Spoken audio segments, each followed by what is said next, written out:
Salute, salute, salute. What's going on? I don't know if you're eating tacos, but it definitely is Tuesday. So happy Tuesday, snooze day to you. Oh, just started running through some of these comments. Salute to one of our moderators in the building. We have Auntie Leah in the house. Uh-huh.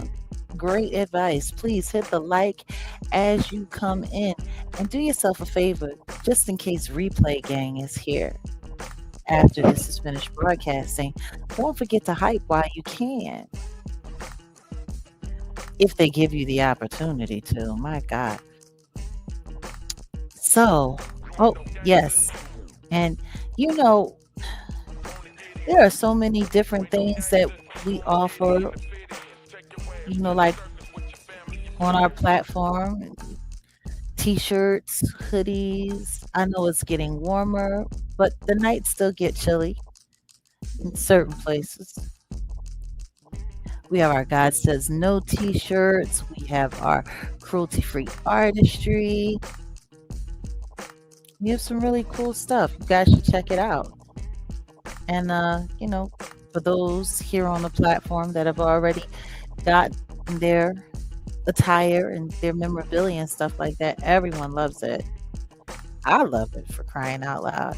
Hey, Alina's. Oh, well, thank you. Sometimes they don't give me the opportunity. Yeah, the hype thing, I personally, I think it's just a new way to digitally and socially redline engagement. But hey, it's gonna do what it's gonna do. Salute, we have Wolfgang Amadeus in the building. What is going on, Chief? I'm um I'm listening to some tracks, and I'm about to let me retire a couple of them right quick. I'm about to add. In fact, pause this one because I'm about to add something. Y'all, I guess we could vote. I was thinking about getting rid of that one that you were just playing because Really? I'm not. We getting rid of this. I mean Oh, okay. that's my you're wrong music. I haven't even done the you're wrong in a minute. But Well, I'm that's just why listening. I played it because, What? I figured we needed to start on that you wrong kind of Oh no, no. time. There's a whole lot of wrong. But I wanna I got some a little smoother, but we can play with this one. I got two of them now. I'm about to premiere. Just tell me what you think. Um let's run with this one first. Mhm. This is from shout out to my guy One Man, West Coast, Wu Tang, Yellow Jackets. This is the ones. This one of the ones that was in the vault.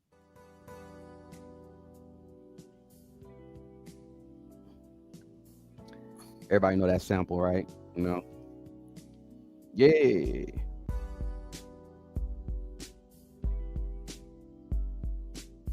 Well, why don't you educate everybody on what the sample is since you wanted to tell everyone that it was one?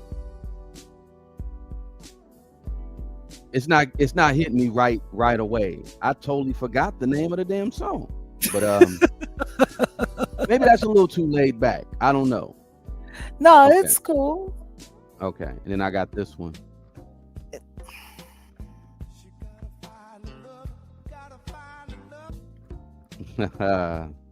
Alina said that the gangster trap was cool. She Was said cool belly dancing belly beat. dancing music. Yeah, I could see a belly dancer getting down to that. Absolutely. Yeah. Okay. All right. All right. All right.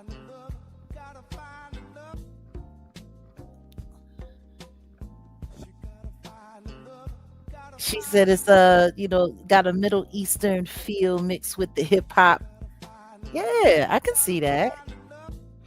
That's sad. She did that for me years back.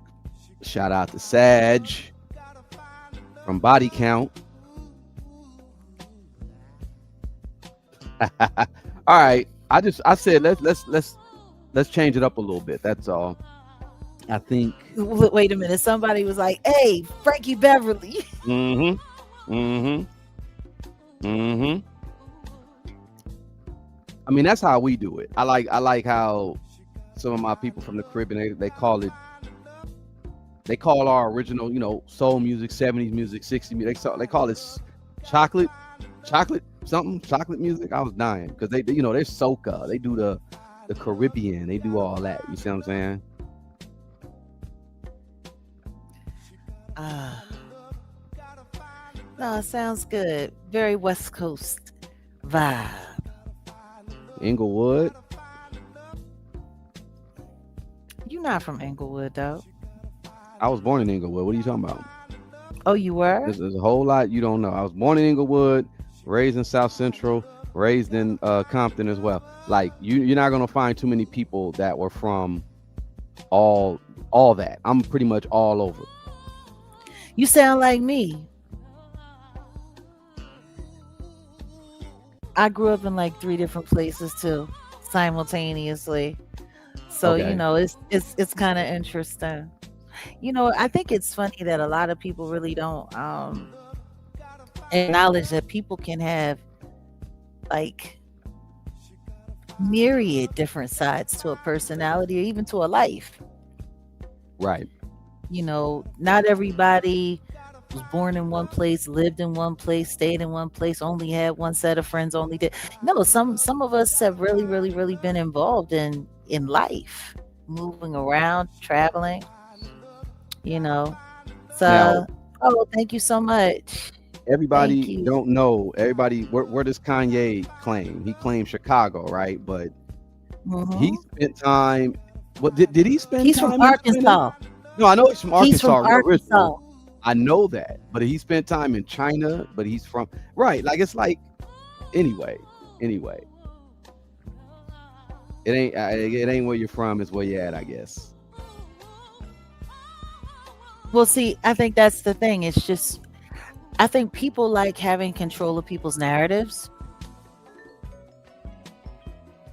I think Mm-hmm. that's really the True. thing. Like when it comes to especially this online world. And I want to say salute to evolution. You know, uh for crying out loud, this Jaguar Wright effect, it's making its way. This channel is making its way to its first 2-year anniversary. Mm-hmm. Like that'll be a first for me for a YouTube channel. And I have to remember how upset that might make some people. Mm-hmm. Because there's a lot of people that have worked really hard to try to destroy my online voice. I haven't heard this in a while. You just We'll beat just rock shopping with this. or something? Well, yeah, I'll play. Yeah, maybe some work, maybe it don't. I don't know, but we gon' you know. But continue. My bad. You was in your flow. I didn't want to stop you. Yes, the 2-year anniversary will be coming up late September. And it's funny because this channel was forced into existence. And I love the fact that you call it the Jaguar Wright effect. Like I love that you titled it that. And it's wild because after we titled this platform, there are some other people that decided that they wanted to try to hijack and piggyback the name. Somebody called themselves trying to be original, and instead of effect, they did affect. Affect, Yeah, like oh, wow. Okay. the doodoo boy effect. Affect. He did it with the A. Like it's Oh, okay. yeah. What an idiot. Huh. No, it's no. What it shows me is that no matter what people say, no matter what they do, there are some people that really, really, really just are addicted to being attached to me or attached to whatever it is that we're doing in any way, shape, or form. I'm gonna tell you something right now. The last thing I'm fitting to do, if I really can't stand somebody, if I really really, really, really hate someone, I'm not gonna be sitting around talking about them every day, all day. Nah. But what trips me out is the people who, do the, "Oh, well, I'm not talking about that person because that person is totally irrelevant. That person is this, that person is that. And I'm never going to have anything to say about that. Oh, that person is over. That person has lost their relevance." And then the next thing you know, out of nowhere, they're talking about that person again. It's interesting. Strange. It's interesting. I'll say it's interesting. Um, I guess that's just part of the Jaguar Wright effect. There you go. That's exactly. Exactly. So Aptly thank you aptly so titled. much. Thank you. Thank you for the birthday wishes. I appreciate all of you guys. And thank you for everybody who came in to close out my birthday with me. We decided to tap in and, you know what I mean? Just kick it a little bit with everybody. Oh, man. It was a good day. It Mm-hmm. was a good day. I wish I could say that there was something that, rivaled how good the day was, but there really wasn't. It was just a good, calm, beautiful day. It's really nice. And, I just want to say one thing to everybody here. When you've had people lie on you as much as I have and create all kinds of fake false stories about you, once upon a time, it used to anger me. It used to upset me. And that was because I understood the backstory and what was going on. And I saw what was happening. And I was watching, craziness happen to my life. But somebody came through on the birthday, and one of the comments said, "We have watched you be fearless. We have watched you stand up and tell the truth even when it was dangerous. We have watched you have people come after you, call you liars, come after your platform, and you always showed up with a smile, and you always showed up, and you never let anyone run you off, and we are so we're honored by your presence. Thank you so much." And that was probably one of the best compliments I've gotten in quite some time. Hmm.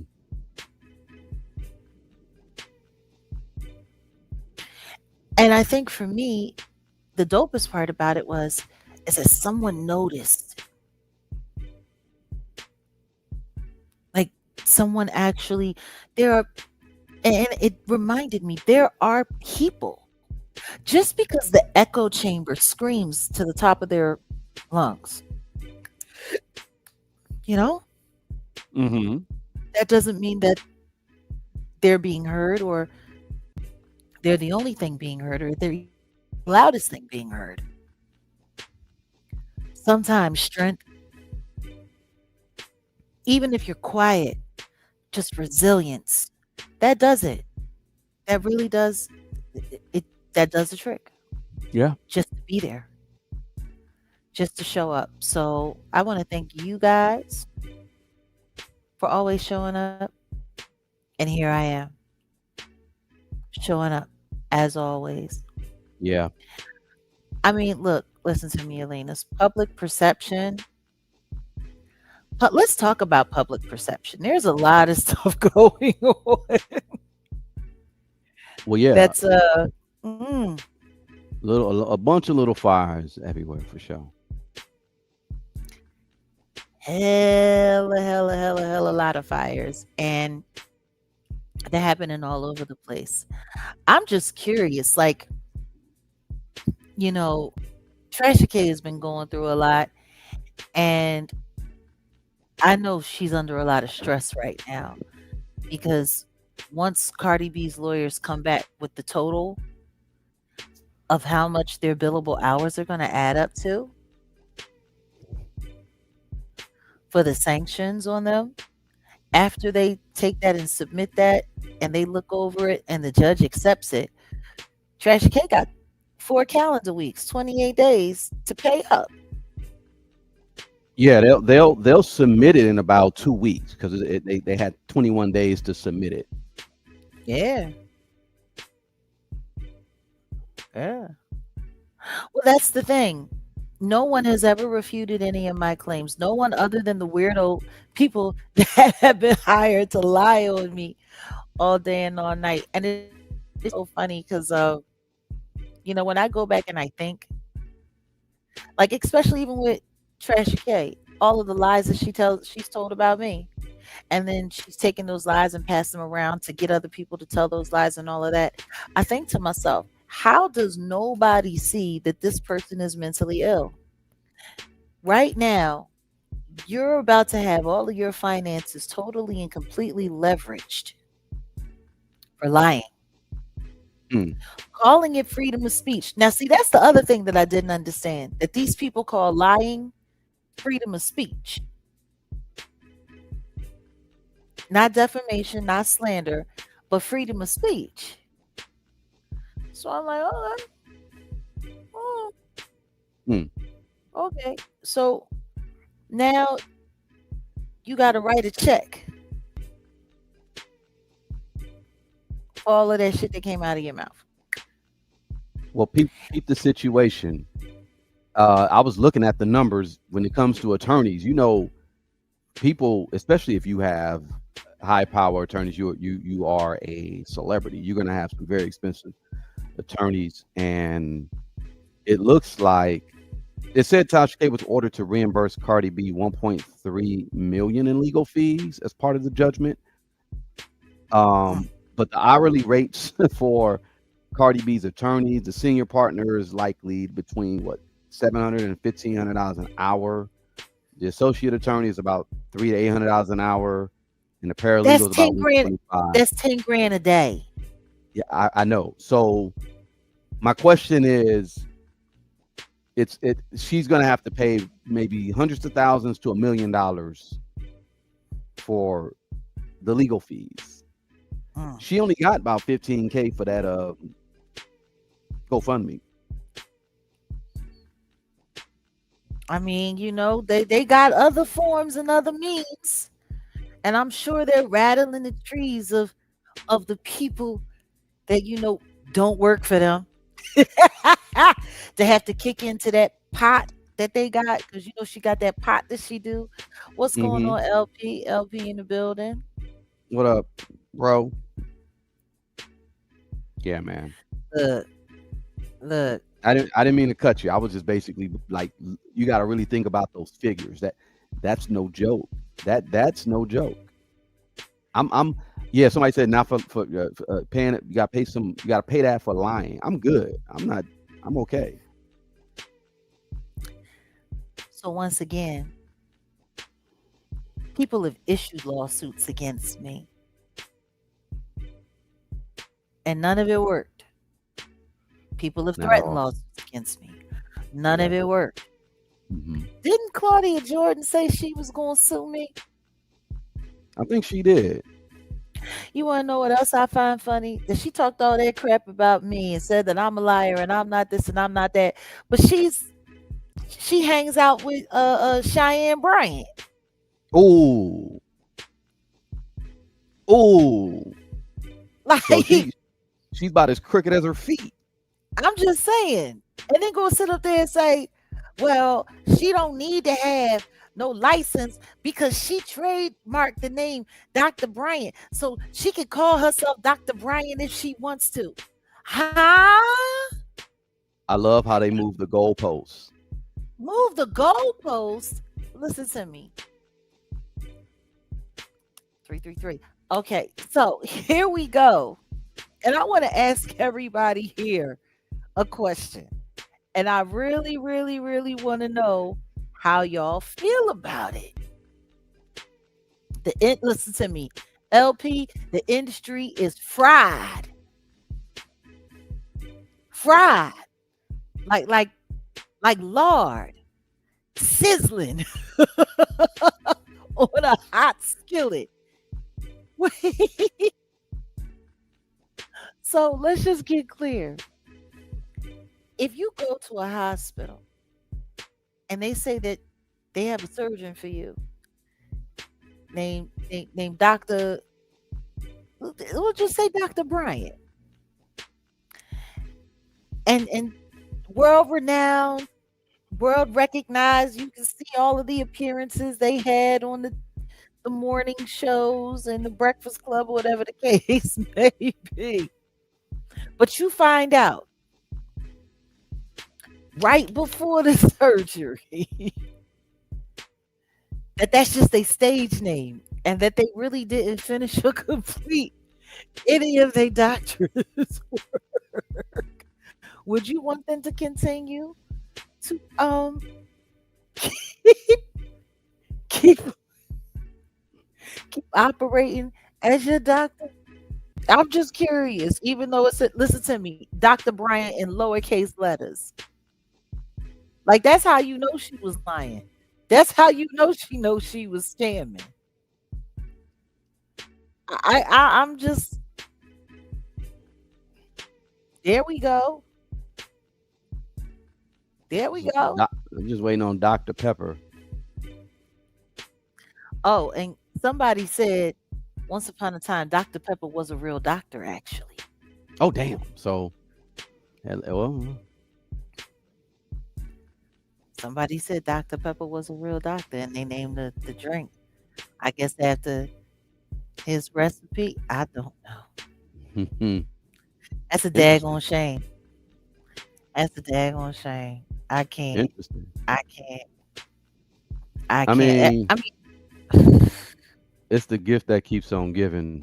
That's what this whole story is.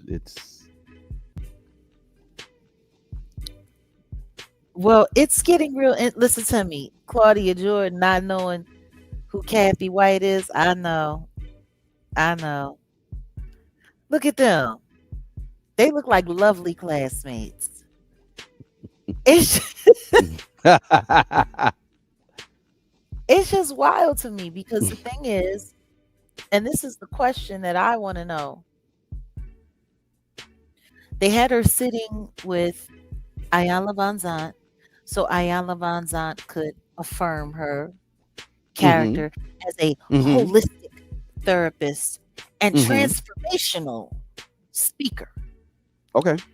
who can't enunciate the words that she uses, the big words that she uses. Because I'm like, you know what? I never really paid attention to her content before. I never really watched her content.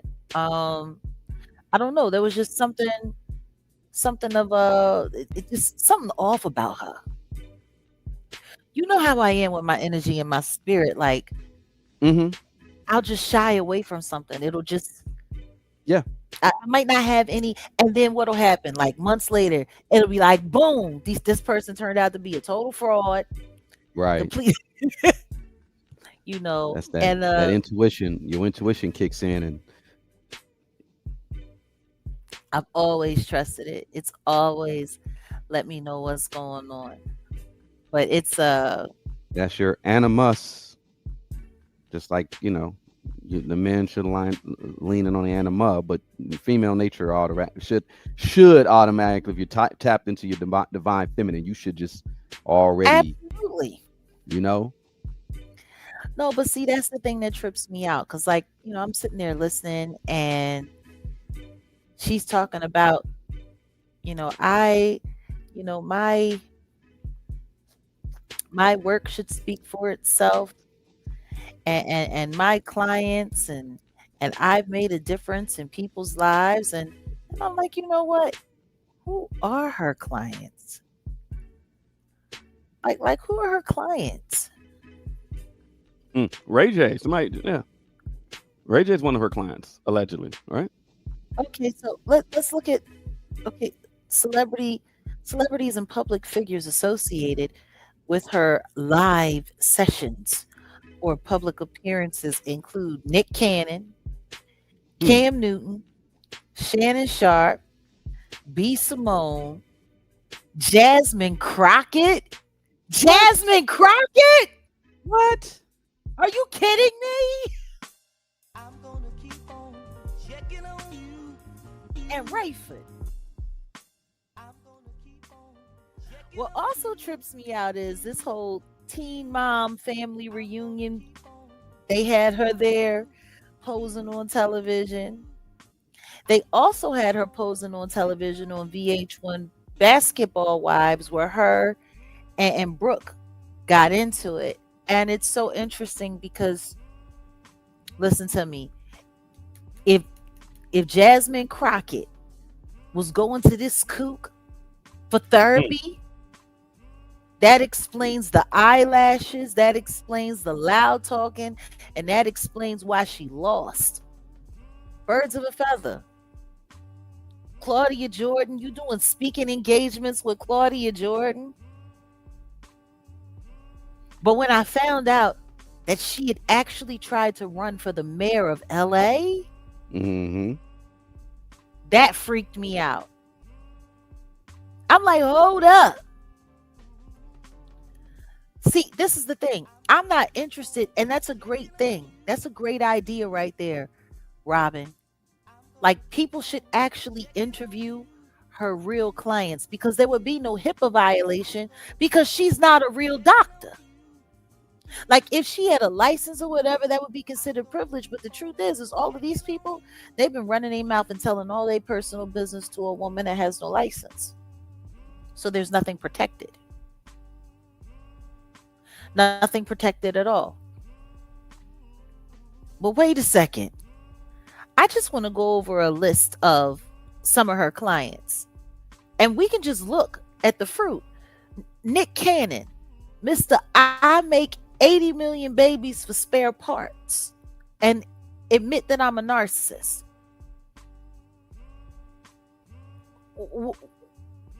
That's your client. Cam Newton,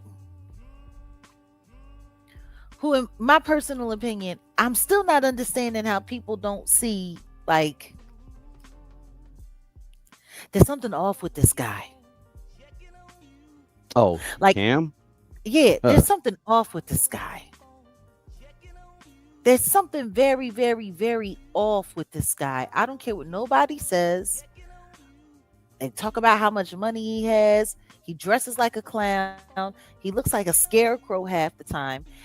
And I don't even understand why anybody's interested in his personal life. Like, to me, he's like a male presenting version of Tyler Perry. Like, to me, him and Tyler Perry are the same. Mm. That's heavy. So then you got Shannon Sharp, and we all know that he was busy getting caught doing something with some guy named Michelle. I mean, some person named Michelle. Mm. Then he got busted with an OnlyFans chick and lost tens of millions of dollars. You got B Simone. What do we say about B Simone? What do you say about B Simone? I don't even know who B Simone is. Oh, you don't? Nah. Oh, well, hold on. We need to change that. Go ahead. Fill me in. We need to change. We need to change that. We need to change. Um, what you don't know. Matter of fact, for those who don't know who B Simone is, oh yeah. B Simone canceled. Let's start there. So hold on. Let's see if you. I'm going to get ready to pull this up quickly, shortly here. Let's see. Share this screen. All right, here we go. Okay, so these are images of B Simone. Have you ever seen her before? No. Mm-mm. Okay. Well, let's get into just a quick summary of who she is. What's this? Okay, so Comedian and influencer B. Simone has faced several rounds of cancel culture throughout her career, experiencing significant financial and public backlash. Most recently, she publicly apologized on her podcast for past controversies that negatively impacted her career. Actually, Reva TV, what is it? Kevin Samuels called it. B. Simone begs for forgiveness. It, I tell you, for me, it's just kind of cringy. Her always jumping on Kevin Samuels' back, which is funny because that's leading me to another conversation. So anyway, here we go. Key controversies and timelines when it comes to B. Simone.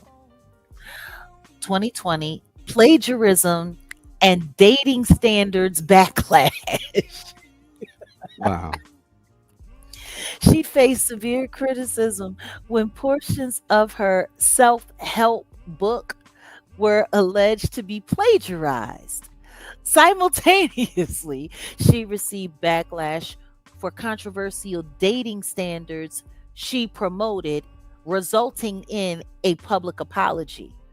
While in out removal, she confirmed rumors that she was temporarily taken off MTV's Wildin' Out. She alleged this occurred because another female guest refused to film alongside her. Financial impact. During a podcast interview on Earn Your Leisure, B. Simone revealed that online backlash caused her monthly income to plummet from roughly 1 million to $10,000 at the peak of her cancellation. Recent developments.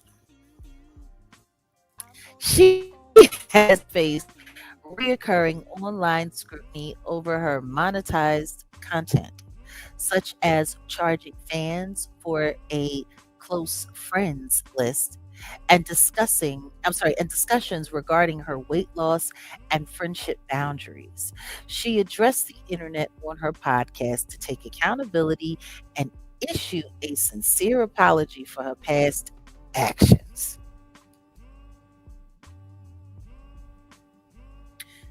That's her other client.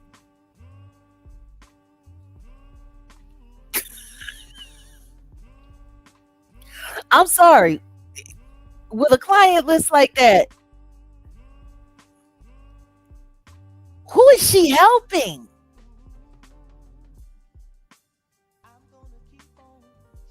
Can someone please tell me who she's helping? Where are any of her words? Where is any of this get vertical conversation? Because apparently, like, she tried to like coin it, like that's her thing. You got to get vertical, and you got to do this and do that. So basically, you got to be upright. Like, I'm just trying to figure it out. Like, how is anyone taking her seriously? And these are her clients. Like, usually client, and it's funny because people were saying, and it's wild because even Paul Pierce came after her, called her out, was like, yo, shorty, I know where you from, I know how you roll, I really know what you're all about.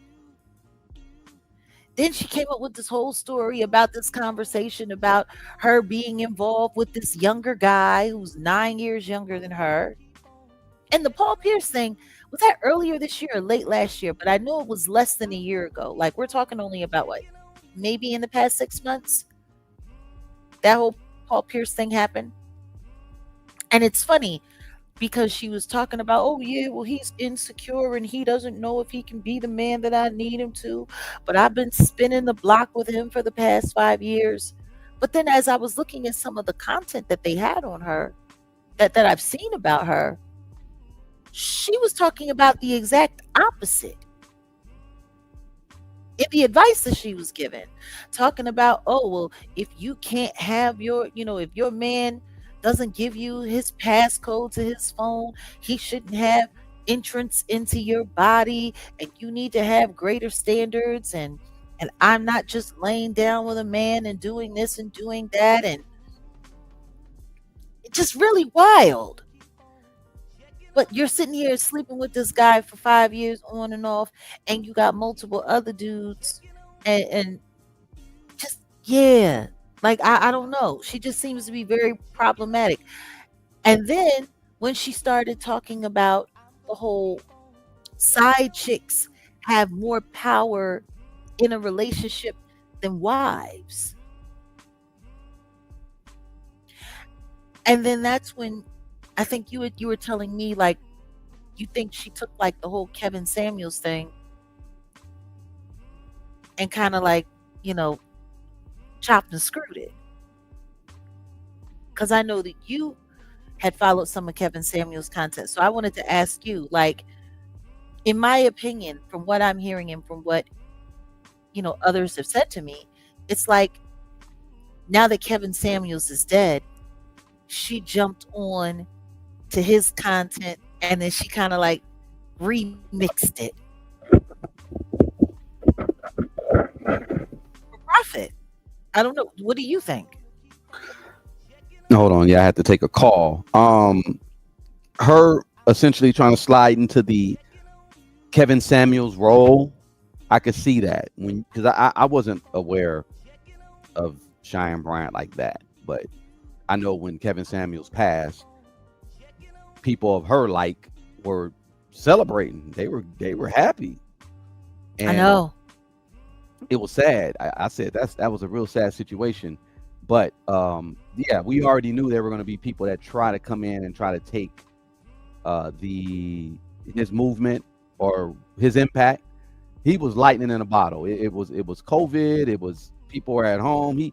He struck at the right time, and only him could do what he did, the impact that he did. Now he wasn't just known for cursing women out and what not cursing women out, but people highlighted a lot of the stuff that he did. Where I know someone just did a meme, not a meme, but a short of him and his girl. He one of my favorite ones. He called her DJ Quick. That was hilarious. But that's what he got. He got mentioned for, or he got the spotlight put on him for that. But he really was trying to bring families together. Tell men to do better, be better, etc. Cheyenne Bryant, from what you told me when I was listening to the talking points, I'm like, oh yeah, she's taking Kevin Samuels' talking points and trying to flip it though, put it for the women. Where if you're talking about what a woman's worth, a woman's purpose, like she was speaking Yeah, she uses words like high value, and I'm like, that's what Kevin Samuels used to say. Mm-hmm. High value men and high value women and stuff. Like she's literally like, and I'm like, nobody is watching this, or is that why she was put in position? Well, we can talk about the position side too. Listen, her claiming to be a doctor. Funny thing is where high value and low vibrational. I know that was one thing that she would say. And well, Kevin Samuels came up with, talk about high value man. And also Kevin Samuels had a thing called, what is it called? Shaming language. And he got that from Iyanla Vanzant via his good buddy BGS. Shout out to BGS. And I think her trying to basically remix what Kevin did, but put it on for the women. I mean, no original thought, no authenticity. It makes sense though. If something is working for one person and there's a void that needs to be filled, then she's the type to come in and do that thing. It's all fraud. It's all fraudulent. I mean, which is wild because I know her cousin. I wouldn't say that her cousin and I are close. Well, her cousin has some very interesting things to say about her as well. Well, do you want to let the cat out the bag about that? Like as far as that her cousin said that she's a fraud and she's a dyke? Well, okay, you said it. But also Well, I was didn't trauma say it. linked. That's what her cousin told No, no, us. no. I know. I'm saying. I was just saying. No, that's what you're right. That's what her cousin said. But her cousin was also trying to get you to sit down with her, right? Like, remember Yeah, that? he kept trying to force that. I need to get you with my cousin Cheyenne, and man, I think that would be explosive, Jag. Y'all need to do an interview, and I was like, okay, we'll see. Right. Right. And it's just funny because what I've realized is that a lot of people have tried to put me in proximity with a bunch of fucking frauds. Exactly. Can you imagine if I had agreed to do that? She would have either tried to ambush me on some foolishness, or next thing you know, oh, so Jag was sitting her with you. Oh, so Jag is always dealing with frauds. Mm-hmm. Oh, Mm-hmm. like it just out of control. Wait a minute. Wolf, remember she was on Beauty and the Beat Radio 10 years ago before anyone knew her. Wait, she was? I don't remember. I probably wait. You know what? I might have the footage. What you should I go? Should I go to my archives and pull it up? Let's see. Let me see if I got. Was I producing then, Laron? Let me. I'm actually. I do remember that. I might have it. Hold on. 333 in the building. Like, I'm Should I? just not understanding. Hold Like, on. Let me see.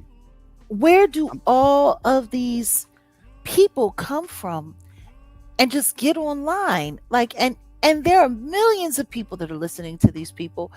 But see, as upset as I might want to be, or as anybody could be about what she's done and what she's doing,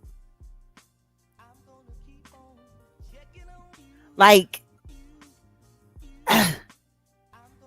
in my opinion, the worst thing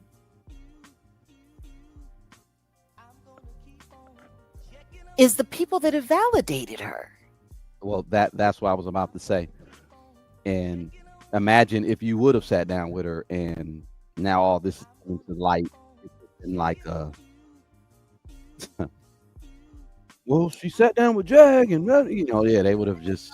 No, because me and her would have bumped heads. Oh, I know that. It Me wouldn't and have been. her, It wouldn't have been. Mm-mm. ooh, we gonna have to see. Maybe you have some of that. Maybe you got some footage. Oh no, no, I'm looking. I'm actually. I pulled out the. I'm pulling up the archives right now. I'm like, wait, I might. Beauty and the Beat. We might have to. I We might got have to get some members only content. Dr. Downey.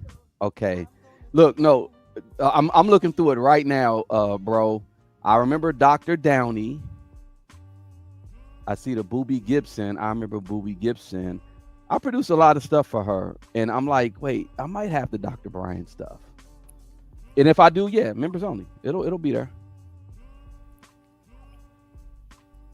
What I'm really, really, really like not liking though is the whole VH1 thing and how people are kind of sweeping all of that under the rug, Ah, because she was on Basketball Wives for VH1, and her and Brooke Bailey got into it,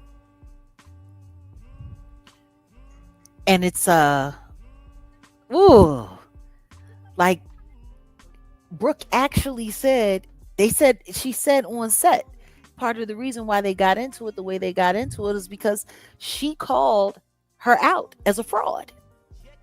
And she said that yeah. people should stop running around calling this woman like a doctor. And she also made mention of a young man that she was supposed to be, psychologizing, who had Hmm. real serious issues. And after dealing with her, he went through some real serious issues. And it was also addressed at the reunion, and it was edited out.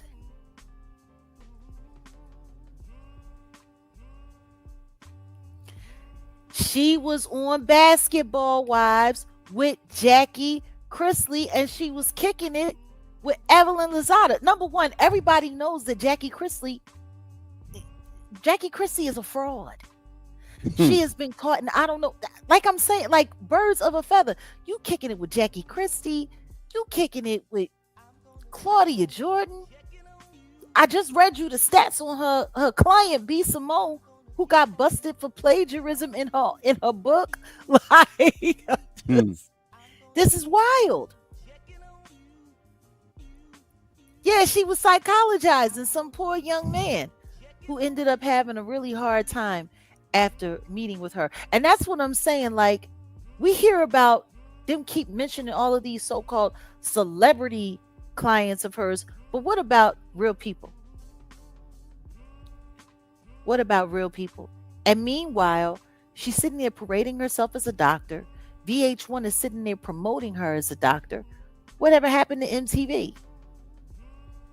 She was sitting there with those girls. And like, do none of these networks have to take responsibility just because she trademarked the name in lower cases? Dr. Bryant doesn't mean that you should be promoting her as one on your television show. But for them to edit it out, oh, somebody said, so she's a failed actress with histrionics issues. That part. Wow. I found it. I You found found it. I found it.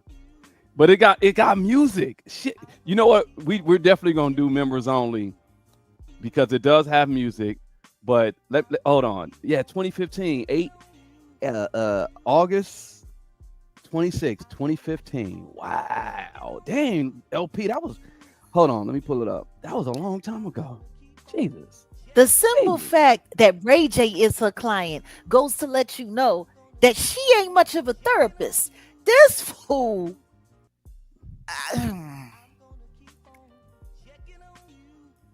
This is There this she is go. There she go. Us today. Thank you. Absolutely. I'm honored to be here. Thank you guys for having me. I'm excited. We're gonna have a good show. Good show. Yes, So, what have you been absolutely. up to this week? Well, I've had a few events where I was speaking. I had a book signing. We've had a few meetings. I've been asked to be the interim president for the NAACP of the San Pedro chapter. Yes. okay. This is we gonna have to do this members only. I love it. I'm finna get it together right now. Wait a This minute. is I forgot about this. LP said he was engineering.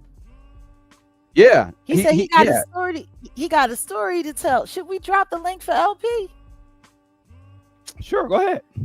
before we move on? Yeah, yeah. How do we do it? I got How it. do we do it? You got it. I got Okay. it.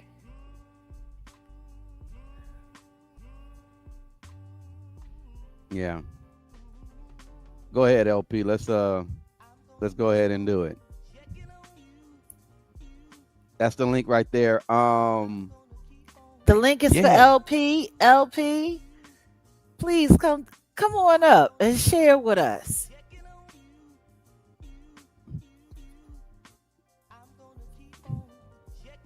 Mm-mm-mm-mm-mm. We're gonna get an exclusive, I guess. But I was I don't remember that Has been looking exact. tired, dehydrated for a long time. I don't remember that exact day. But I had like I got a whole bunch like hold on, like just in case y'all think in case you're thinking I'm bullshitting, here's the photo. I was doing a lot of production for well I don't know if LP wanted to let people know that's his cousin, but Well, shout out to I think he got mad. why would you say it if you? Yeah. No, no, why no. would- It don't. He man, come on. He know. Hit the link, bro. But I was doing a lot of production for that show back day. that look. Look at You that. say what? Look at that side eye. Where's that Beauty and the Beast Somebody stuff? said, let him cook. We gonna let him cook. We gonna let him say what he got to say.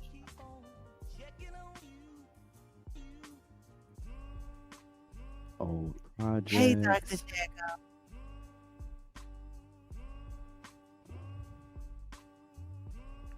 Or- She been around for a long time, scratching her way, scratching her way. And it's funny because somebody went and researched the information on her book that she said was in the bestsellers list, and it wasn't on the bestsellers list. Oh damn. It was on the new releases, I think, for Amazon, but I it was trying wasn't to actually like, pull up yeah, like Origins. she just be lying. It's not gonna pull that up because those are MOV files. Okay. This Wow. is why I don't understand. Like, people be always trying to find a way to come after me, and that's how people should know that when it comes to me, you're actually dealing with somebody that's being targeted for the truth that I'm telling, because it's so damn explosive. Because there's plenty of liars for people to run around and expose. Like, all of these outlets, they brought this woman on. All of these outlets, they brought her on, they promoted her as a doctor, and nobody bothered to check her credentials. Nobody vetted her before putting her on camera. And it's just, oh, well, she trademarked the name Dr. Bryant, so she can call herself Dr. Bryant. Well, if that's the case, then she should be being represented like it says on her trademark paperwork, in lowercase letters. Like, even the trademark couldn't let her do it in uppercase letters because they knew that that would be fraud. Is nobody not paying attention to that? Like, if she gonna run around using her trademark name, then she needs to make sure it's all in lowercase letters, just like it is on her trademark. Am I wrong?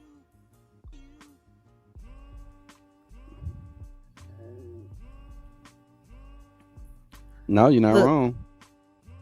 Okay, here he is. I'm sitting over here trying to text him. I'm thinking like, what's L- going on, bro? giving LP that side eye. All right, let's bring him up. Oh, LP. let's bring him up to the stage. Hey, Jag, what up, Wolf? How's it going, What's y'all? going on? What up? Oh, geez. I'm at the gym right now. Today is leg day. So, well, let me just tell you this real quick before I tell you the story. Recently, Wolf, you remember K West, right? Keon Morgan? Yeah, yeah, yeah. So, He's in the footage right there. Yeah. right. So, he posted a Facebook post, right? He was like, "There's a lot of things I wanted to say and just can't say it." And I sent him that video, and we had a long conversation about that. And the only Uh-huh. thing, the first thing we should have asked is that we always ask what they do and what their description was and where Yeah. they went to school at. And that was something that was supposed to be discussed, right? So we talked about everything about that. So let me clear this up for y'all. So Beauty to Beat Radio is a podcast by my cousin Cerise Styles. Wolfgang was a part of that production. Um, we were at RMC, Roscoe's Mm-hmm. Media. Mm-hmm. If y'all don't know what Roscoe's Chicken and Waffles is, that's the restaurant, right? Um, and we had a radio station back then. This was 10 years ago, Yeah. and it closed down in 2016. So, yeah, so that interview, there was a lot of things that did not sit well with me because I don't recall what she's been saying now. Like she wasn't. I don't believe she was saying all this crap that she's saying right now. Because in this video, she totally had a different story and all that. And I was just like, what the hell is this going on? Like I was really confused. I'm hurt because I actually like Dr. Brian. You know what I mean? Well, can't call her a doctor now. She ain't got no proof, right? Right. Yeah, so like all of that was just like that shit did not sit well with me. So she was saying, she was actually in the music videos, and back in the day, she was on these King magazines. If nobody noticed that, because if you guys had like saw King magazines, y'all should have like saw that shit. She was all like Hold on. naked and What do you all that, mean? half naked and Whoa, shit. whoa, She whoa, was whoa, in whoa, whoa, King whoa, whoa. magazine. Hold on. Hold What is up. King Magazine? Wait. Oh, you don't know what Um, King Mag? Oh, wow. she was on those magazines, and yeah, she Webpage? even told yeah, she told me herself back then too. No, nobody knows about this, and also I just saw an interview recently that I think Lil Fizz was getting interviewed by Shannon Sharp, and he was saying that Cheyenne Bryant was on one of the videos from IMX. That's Yeah. Martin's group. I didn't see the videos. I didn't see like her in the videos, but I have heard people say that she was a video vixen in one of the videos as well.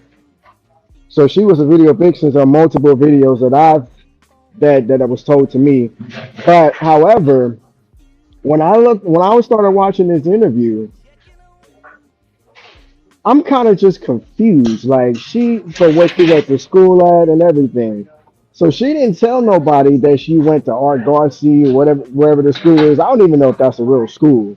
Oh no, no, That it's a she Yeah. get real her. school. It's It's a cool. real school. In fact, Yeah. So, somebody that I was producing for at KBLA, she graduated from there. She's a real doctor. She's a real doctor. uh, She graduated from okay. there. Yeah. Okay. It's an So online business. It's a lot of online business, isn't it? yeah. So my thing is this. Like I just didn't see right through because I thought she was really a doctor because and also she was one of the presidents in NAACP as a recipient president in one of the districts. And Hmm. Pete this, there was a video of her where I believe she was with her I think she was with her fiance at the time. This was years ago. This was about 2015, 2016 or something like that. And somebody filmed her throwing ones at the strip club. And I'm just like, and people were calling her out on that and everything. But then, like, she never posted it or anything like that. I kind Mhm. of, because at the time I defended it because it's like she didn't post none of that. I mean, you can't have fun like when like she's off. But I get it, just the reputation and everything to protect your brand. But I didn't understand that back then. But now I know that you got to protect your brand as much as possible because that type of shit will get you caught up. Like Of course. she was doing all that type of shit. You know what I mean? So with that show, you was actually there, Wolf, but I don't think you was like doing behind the scenes, but you didn't really like produce anything. Not to my knowledge, but I think you was there, like taking pictures, I believe. Um, yeah, she was there. I engineered the show. Keon was there. Me and Keon, he really wanted to expose her too. So it's like a lot of shit that was said Oh in that interview wow. did not align to what she's saying now. That shit did Really? not sit well. I was hurt. I was hurt because like I really thought she was a real doctor. And she was on Team Mom and like being a life coach. So I don't know. Well, I So mean, that a lot of See, that don't sit well with me. that's the I think, thing. You can be a life coach, yeah. but you Hmm. can't call yourself a doctor just because it sounds good. Right. I think here's what we could do. Let's do this later, Jag. Let's just do a Mhm. members only. Let's run the content and let's just let's break down what she was saying. Hmm. Yeah. Okay. Just something to think about. I mean, because you're right. I remember being there, but she was not like significant enough because we've had you remember I'm finna pull up some footage now. I Right. mean, we had a Right. She wasn't even popping back then. Nobody no. knew her before she even blew up. She didn't even got millions of followers like now. Like she had like maybe like 25K and then boosted up to 100K when she did Teen Mom. And now when she got on Cam's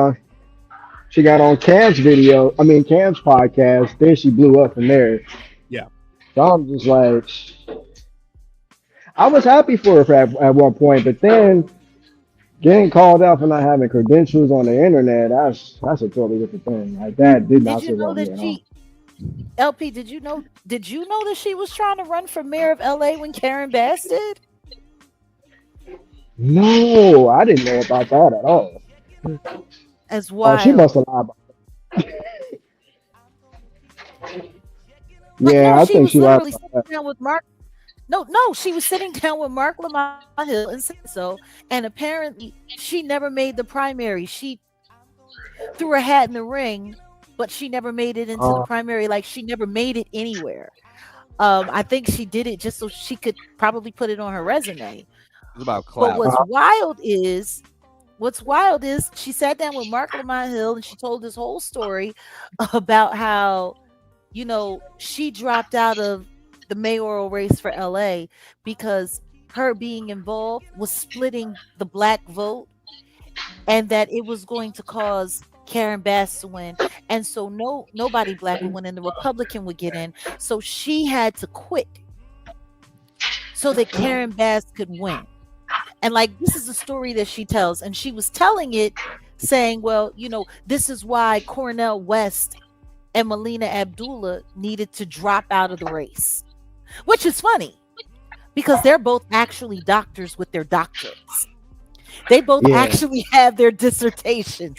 Like, when I'm looking back at that story now, like, she was like, because that's the reason why Kamala lost, because Cornell West and Melina Abdullah, they split the vote and they should have dropped out of the race just like I did for Karen Bass. Yeah. She literally yeah, said that, which is wild because Kamala wasn't a black candidate and they were giving all of the black votes to an Indian woman. Meanwhile, the two actual doctors who actually had their doctorates, dissertations found, yeah. professorships, the whole 9 yards, national nonprofits, all of this stuff is being criticized by a woman who trademarked her name is Dr. Bryant. And it's like, it's just weird. It's Like on some WWE type shit. yeah. Like, Yeah, that don't sit well with me. how is the fake doctor talking shit about the real? That's wild. Shit cut out of. Like you can't make this shit up. That's what Kevin Samuels said. You can't make this shit up. Like that's wild. And I don't care how many times she gives a side eye she's giving right now in this frame. Ma'am, you need some help. But once again, look at her client list, her celebrity client list. The simple fact that I didn't realize that she was working with B. Simone, but it makes sense because she was working with Nick Cannon wilding out, B. Simone wilding out. Like, it's looking more like Hollywood bullshit than actual Yeah, real anything else. Of course. yeah.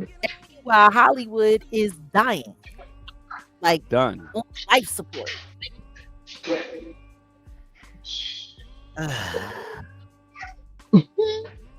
Man, LP, look, Yeah, I'm just like there was a lot of things I wanted to say. I wanted to show this photo, if I can, you or I could can. just send it to.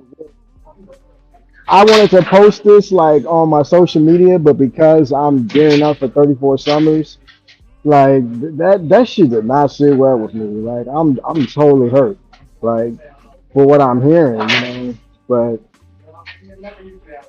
Get what you're hearing. Look at what you're seeing. It's that's what I meant. I meant seeing, but yeah, hearing is one thing. It's like she still has yet to even acknowledge that she does not have a dissertation, right. Yeah, let me get 1 second. I'm which is almost absolutely ready. insane. It's absolutely insane because my thing is she's always saying in her interviews, like these recent interviews that I've been listening to just to get myself more acquainted if I'm going to have this conversation. Oh, I don't like honesty. I like transparency, is what she says. Right. Well, if you like transparency, why can't you show people where to find your dissertation? How about you not show us a bunch of certificates and just show us your actual diploma? You have an honorary doctorate. So somebody put you in a program so that you can put on a cap and gown and walk down to sell the story. Like, Yeah. there's a whole lot of selling. Her whole client list is problematic. Her whole Mm. client list is problematic. All right, I guess LP will be back up. Do you want to just drop the link again just in case? Yeah, I'll drop it. I'll drop it. Give me 1 second. Yeah. Like, this is insane. Look at Hmm. all this stuff. You got so much footage, you got so much content, you don't even realize what you be Oh no, no, having. no. I mean, I archive all my ish, and yeah, you already know. I've been Well, thank you around so like much, Tupac. sweet. Hold up. See, Oh, he's we got coming back. back in the building.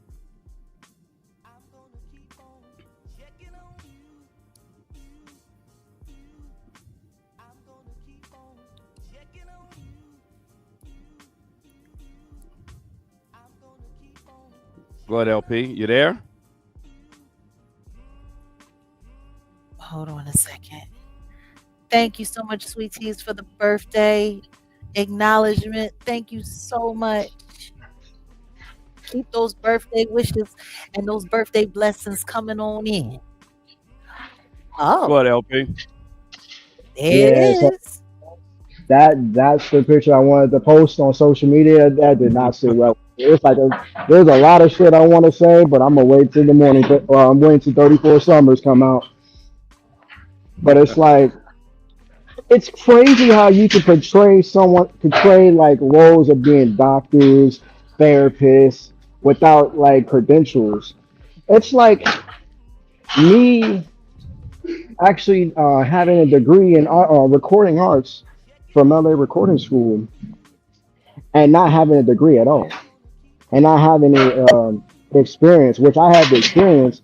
But the thing is, it's like I have the credentials to back it up. I may not have a lot of certifications to certify myself as a bona fide engineer, but at the same time, I got experience.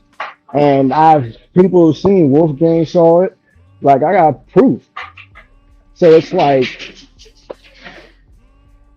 I don't know. I just don't. I, portraying a role like in social media is one thing, but if you really say who you are, it's like to me you're just a WWE character. Like just like everybody like social media, like especially like Fresh and Fit. Um, Oh, even Fresh the and guy that really? He no, I'm said fresh and fit. saying like they're WWE characters, Of and course. also like there's this guy I forgot his name. He got destroyed by one of the dudes that's pretending to be a simp. He was a Kevin Samuels wannabe, and he's still out here portraying a role like he's Kevin Samuels, like dressing like the dude and everything. Um, they just don't get, like characters, like well, trying to that's tell the people thing. how to live. But Right yeah, now, right now, Cheyenne is running around pretending to be the female version of him. right. But the crazy thing, she wasn't doing all that back then. No, that shit is crazy. Like, what's up, big dog? It's all good. It's all good. Look at Yeah. Tiffany. What you say, Jack? No, I said, look at Tiffany. That is who that Oh, is. Yeah. Charlie Baltimore. Charlie Baltimore. I Yeah, produced this. Tiffany. Yeah. This oh was yeah, I back forgot. That is was there. when we did the with Cash Doll. That was a long time ago. Yeah.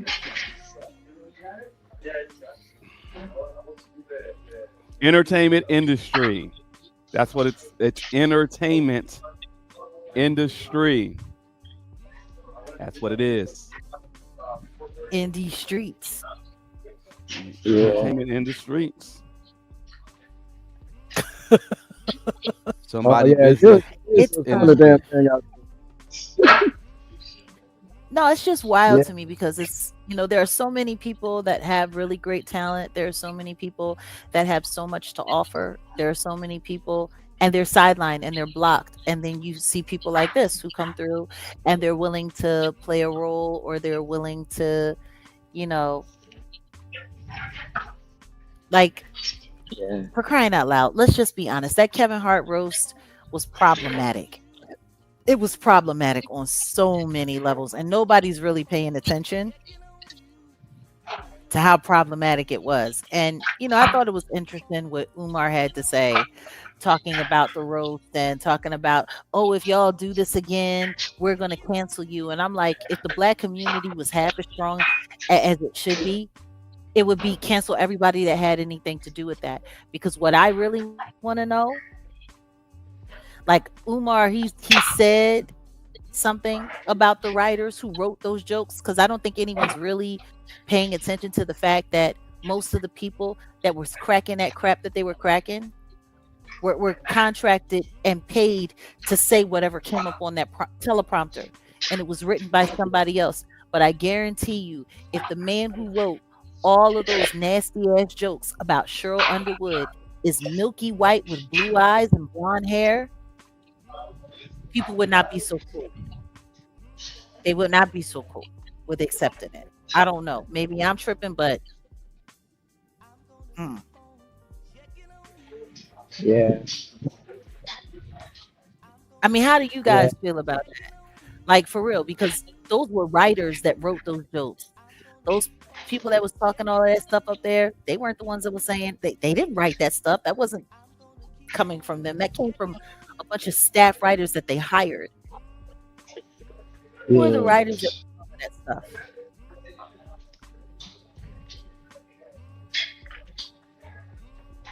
Yeah, I didn't watch. Yeah, I didn't watch the whole You didn't thing. I watch only watched. No, I only watched one where the part Rock was on there, and everybody was talking shit about.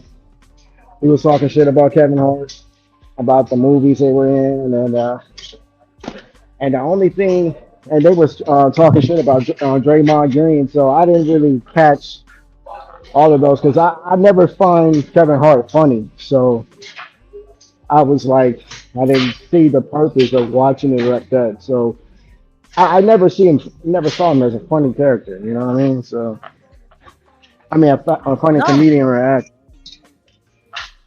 So no. it's like, You laugh, you don't laugh with him. You laugh at him. LP, I'm gonna mute you because we got a lot going on in the backdrop. And since you didn't watch it, let me fill you in because This is what. So here's a situation. Activists, and they're talking about Dr. Umar Johnson, who's a real doctor. Don't get it twisted. He is a real doctor. He does have a dissertation. He did graduate. It may not be under Yeah. Umar Johnson. It may be under Jermaine Shoemake. I don't know. But he says that the jokes were racist, and he called for a Netflix boycott. Well, he almost called for a Netflix boycott. So essentially, Dr. Umar Johnson is just going in on the writers who wrote all them racist jokes, primarily against Cheryl Underwood, Draymond Green, Kevin Hart, because, it's talking about, black fathers, absence, blah, blah, blah. They even drug in Lamar Odom and said, something that they made a reference about The Rock almost taking him out like Lamar Odom, which was very tasteless. But he also just talked about the fact that a lot of these people in Hollywood didn't really, they were just laughing, shucking and jiving. They didn't even really give no pushback or whatever. Like Regina Hall wasn't laughing, and he mentioned that, he basically was like, yeah, Regina Hall didn't laugh. Shout out to her. But yeah, he was on Art of Dialogue, just going in on this whole, let's just call it what it is. It was a, I can't say minstrel show. What can I say? But he's just saying 17 white male writers wrote all the jokes. And that is problematic. As much racist crap was being slung around, if I had a came, yeah, nah. But I was saying that to you, wasn't I? Like, I said I'm like, they didn't write this stuff. Yeah. I've been asking that since we saw who wrote these jokes. Yeah. Cheryl Yeah. Underwood got bagged on worse than Kevin Hart at his own roast. And I like what Dr. Umar says in regards to them putting Chelsea Handler in the mix just to try to throw off the fact that they were going in on that sister. And it's funny. We were saying that in the last video. I agree. I was just honest. I mean, I agree.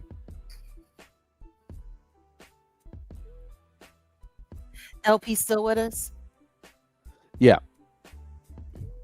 Go ahead.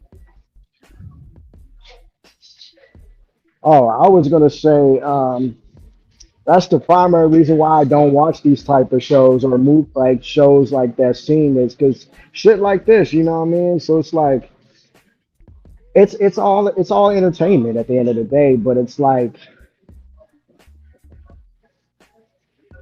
a lot of this If you shit is look at what distasteful. no, Well, but you're like making a Dr. great Umar point. said, Dr. Umar said this isn't entertainment. The minstrel shows started out as entertainment, right? Like as far as Yeah. we're gonna dress up as these black people, we gonna be these, Torch monkeys, and step and right, fetch it, and and all we're of gonna that. make fun of, and then we got the Klan years later. It's not. It starts out as a joke. Yeah. No, but look at everything that's actually happening in this actual time that's going on right now. You've Yeah. got all of this stuff happening, all of this racist stuff going on in this Kevin Hart roast. You have this guy Chud now finally being arrested in the same time. And then I don't know if anyone has heard about it, but there's a video being passed around on Instagram, and it's allegedly supposed to be the girl Ashley Janae who passed away in Zanzibar with the white guy Joe McCann. It's supposed to be them in a video, and him chasing her and her running for her life like Florence Griffin Joyner while he's butt naked and she's wrapped up in a sheet. Reminiscent of the Diddy well, not video. necessarily, kind of like Diddy, but yeah, he Well, at least Diddy was wearing a towel and Cassie was fully dressed. right. At least there was a little bit of yeah. Yeah. Have you seen or heard about that, LP? I've been watching a lot of people talking shit about Chud the Builder. First of all, screw him. He's a goofball, and I hope he dies. Like he's a Bro, racist piece of bro. This ain't your my, channel. You really gotta watch. Okay, yeah, my apologies. be careful Well, about how you say certain stuff. That's all. I forgot. Yeah, I forgot. Look. Even though I feel you, but you know how that goes. I didn't mean to say all that, but I mean, just No, I hear you. But listen, everything that he's doing is to provoke that. Oh, yeah. And let's also not forget, thank you, Alina's Lizzo twerking on the TMZ bus, trying to get oh, her record to oh sell. wow. Like all of this is Oh, happening. Like she went double minstrel show from the Kevin Hart roast. She came out with the little people looking a fool while they sitting there just hitting it with "You're still fat, you ain't sexy. You're still fat, you ain't sexy" jokes. And now she's twerking just to sell her album that don't nobody want to buy, and people are saying that she's a nostalgia artist and she's over.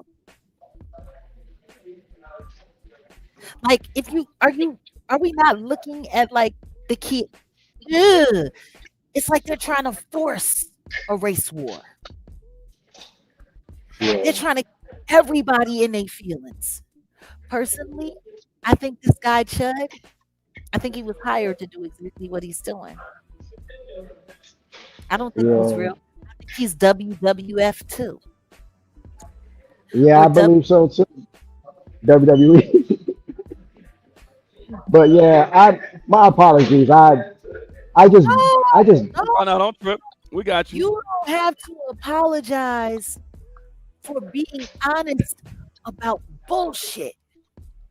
He's right. just saying what he's saying because our channels get targeted Right. Right, right, and they look right. Yeah, at any little thing to try to take us down. That's all. It's nothing against you. I promise you, if this was a members only well, live or something like that, or we were at Patreon, you wouldn't have gotten that response. I promise you. Yeah, I mean, it was just I see stuff like that. I'm just like, he's a troll. Like, I really don't understand. Like, why would he do this? Like, I don't know who put him up to this. Like, I didn't know if that was his thing. And then people doing this. They're doing a GoFundMe about for him to get out. I'm like, Oh well, really? yeah, and Oh, they reached their goal. already he already had it. He's got a crypto wallet too, but he can't use it because the phone that it's on is locked up in evidence. So now they're raising more money for him. Yeah, this is sad. No, You want this to is know what? America. There I, are I was weirdos. just There are weirdos that are sitting around calling themselves trying to report and block my GoFundMe, which I have legitimately, but they're not taking the time. Black people that are doing this to another black person, but they're not taking the time to go and report Judd. Well, that unfortunate individual likes to have coitus with the chud types. So there Mm, you have it. that part. So you're gonna have a bed wench do what a bed wench do. Oops. Like people are wild. They're wild out here. It's insane. It's just insane. LP, you were gonna say something? I forgot what I was saying, but I was gonna say that too. Wolf, this is America. We live in a shitty world. It's sad. Um, and I'm pretty sure there's going to be more people like Chug the Builder that's going to follow suit and create more problems. And this is sad.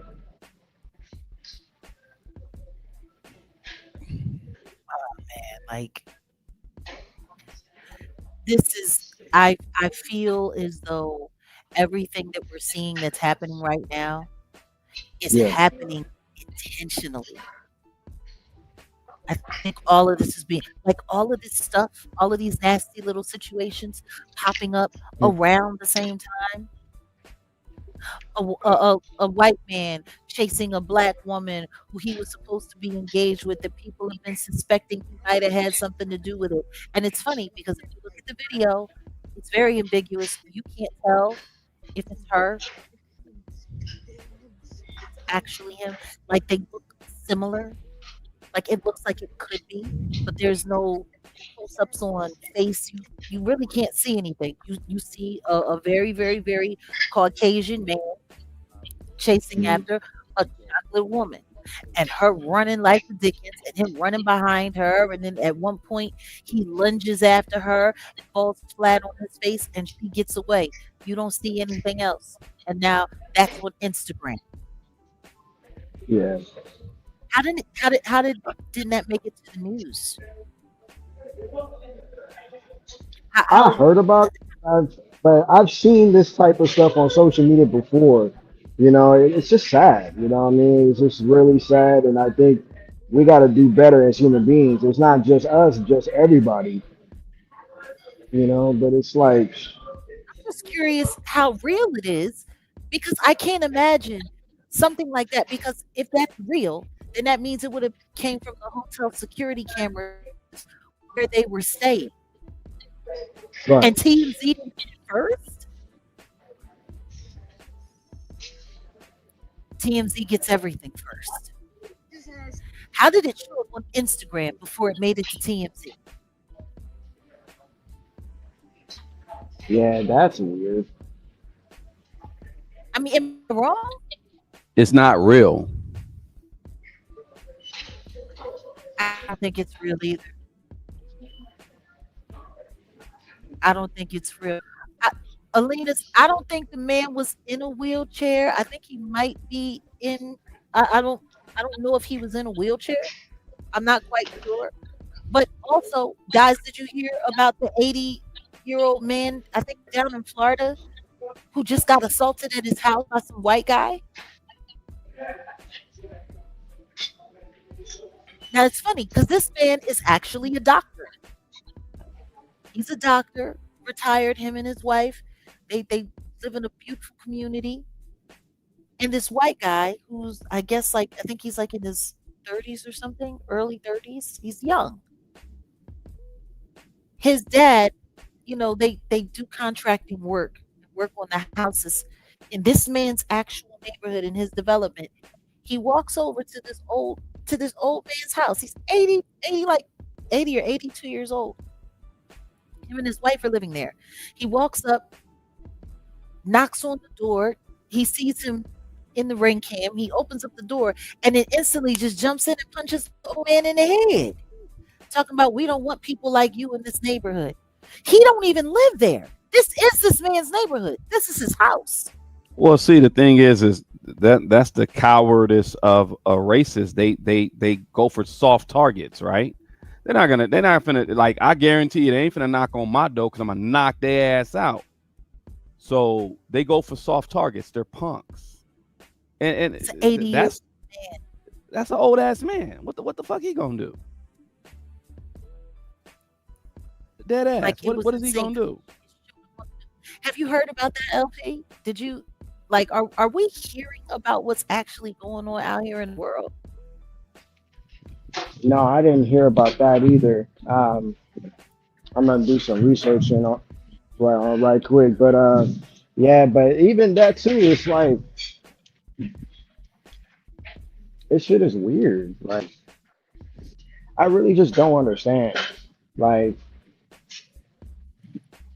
hatred is real, you know what I mean? So hatred is really real, and like people are really just insecure about themselves just to hate people like us. Like this is sad.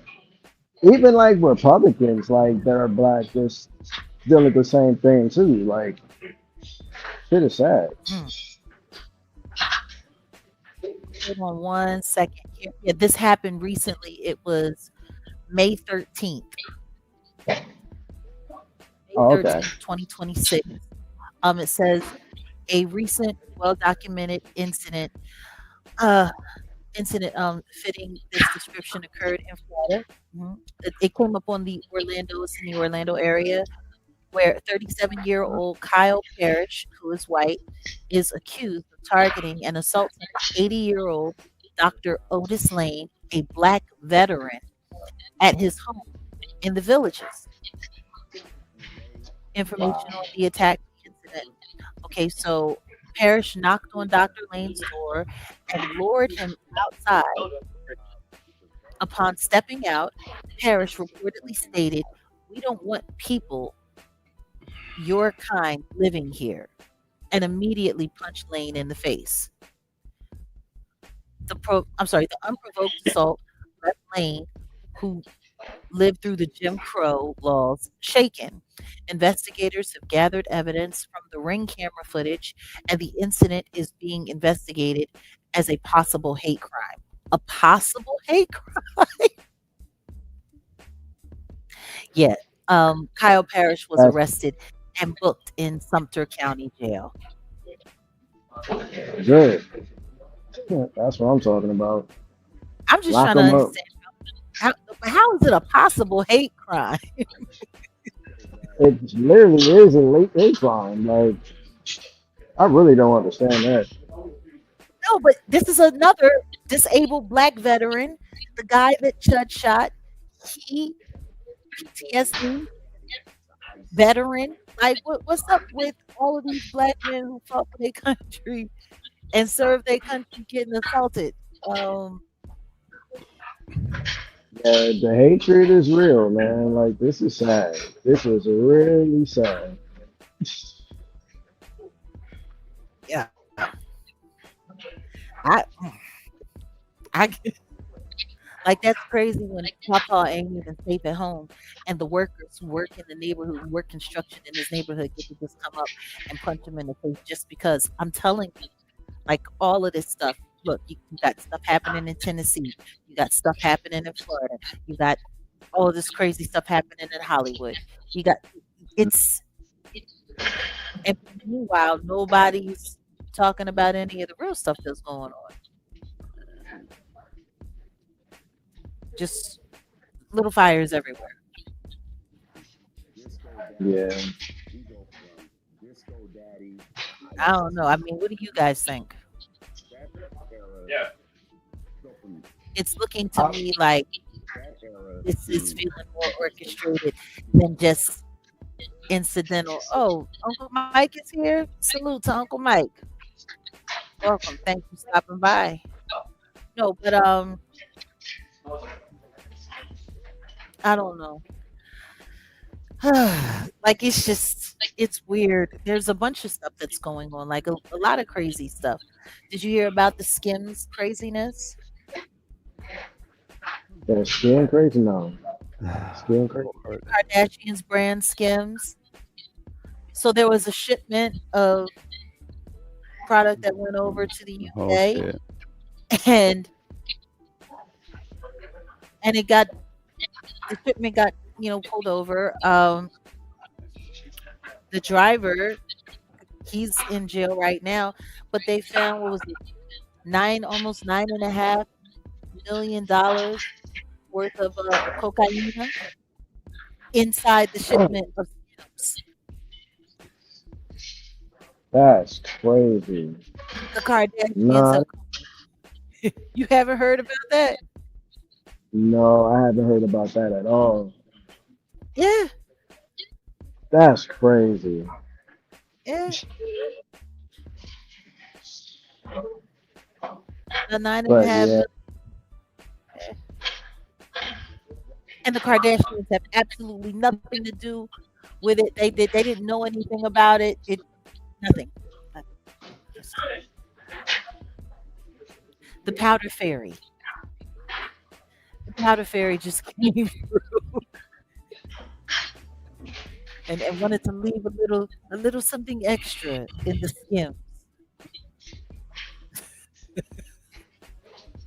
oh Hey, wow. That's and this is in the UK. This is sad. Wow. Wow.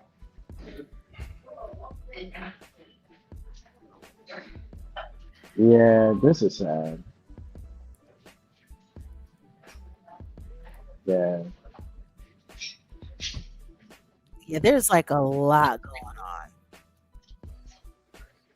There's a lot going on, and we're gonna get into it a little bit more.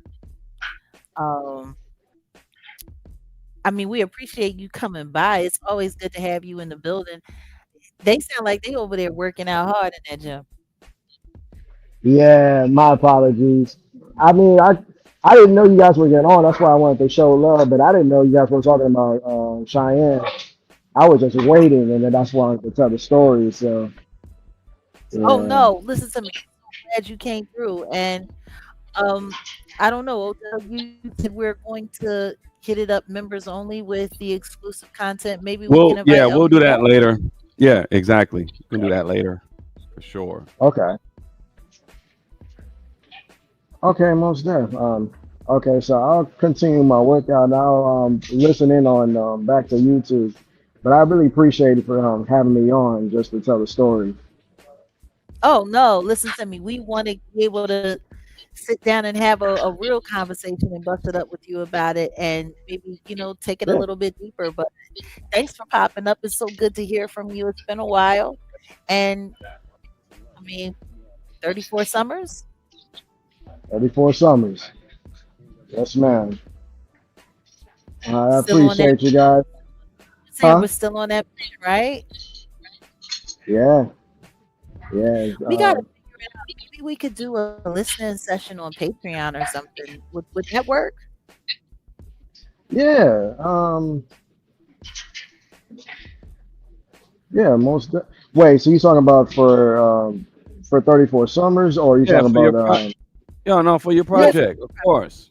Oh, yes, most definitely. No, we're gonna Yeah, do we that. just got to set that up and because I wanted to I wanted to do a rollout with this and yeah. Well, let's talk about it. Let's talk about it soon because I wanted and I still wanted to work on the beats, Wolf, and let's get that going whenever you're ready. Yeah, I'm ready. Yeah. It's just No, Yeah, you got the number. Just let's figure it out. I got a whole bunch of. You already know. Yeah. There's a bunch of Just new let me music know. that is bubbling up that we're in heavy support of. So yeah, no, it's that time. It's that time for creativity. When the world is this crazy, man, people gotta get creative. Gotta Yeah, get yeah, most definitely. Especially what happened last year with 33 Summers as well. And yeah. But okay, I don't want to take up y'all time, you know. No. It's all good. Don't even trip. Just listen. Uh-huh. Yeah, I'm still here. Oh no, I think we were both just saying thank you for coming by. No, we appreciate the visit. It's been a minute. Yeah, of course. All right, I'll talk to y'all soon. I'm gonna be All listening right. in though. Okay. All all right, family. Ooh, ugh.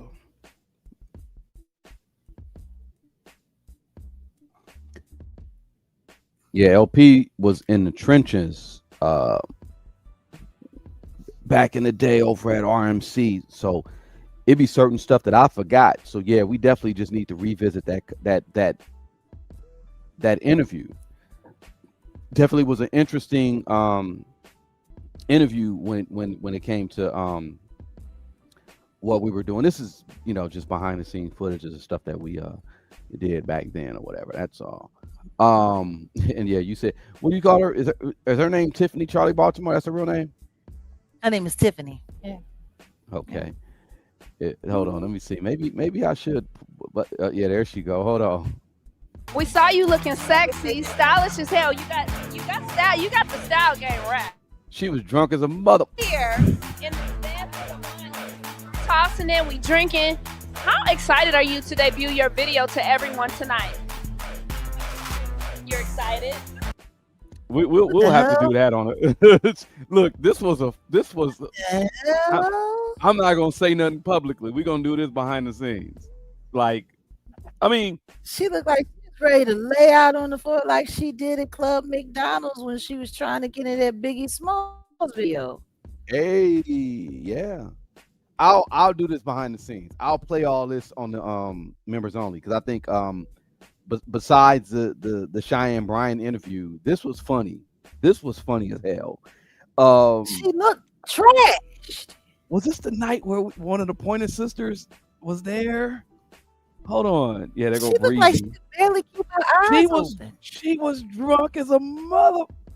Let me see. Is this? I think this. No, this wasn't the night where the Pointer Sisters. Yeah, it was one of the Pointer See that? Sisters. Been on tour. I've been seeing you. I follow you on Instagram, of course. You've been I out got there. some You've dope been hustling. artists. You know what's next for B&B Records We and got for some Charlie? dope ass artists. We got Cash Doll. We got Lil George. We got Midwest Rico. So when does your She was drunk. Anyway, like I got so much footage on these hard drives. We could do a whole series just on all the. Yeah, you know what I'm saying. That was Charlie Baltimore, ladies and gentlemen. The very pigment deprived Why are you Lil talking about Tiffany, that light skinned girl like that? Philadelphia. Pigment deprived.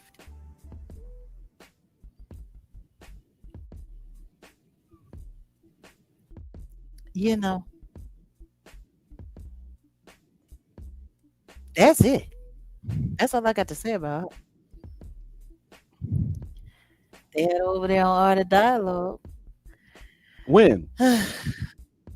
a while back, like a couple years ago. She ain't been over there since after I called it out. Art's still mad at me, I'm sure. Ugh. Caught her out for what? For lying,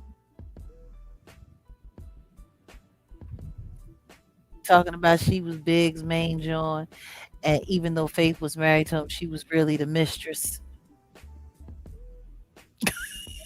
Damn. Yeah, yeah, I called her out. I called out Art too. I was like, I was feeling you. your platform until you started with that lying ass shit. I was like, now I know what you all about. Because that was when he was, like competing and going heavy with real life. Mm-hmm. He's still not going So, heavy or competing with him. I mean, I guess to a certain extent, but I think real life still beat him out,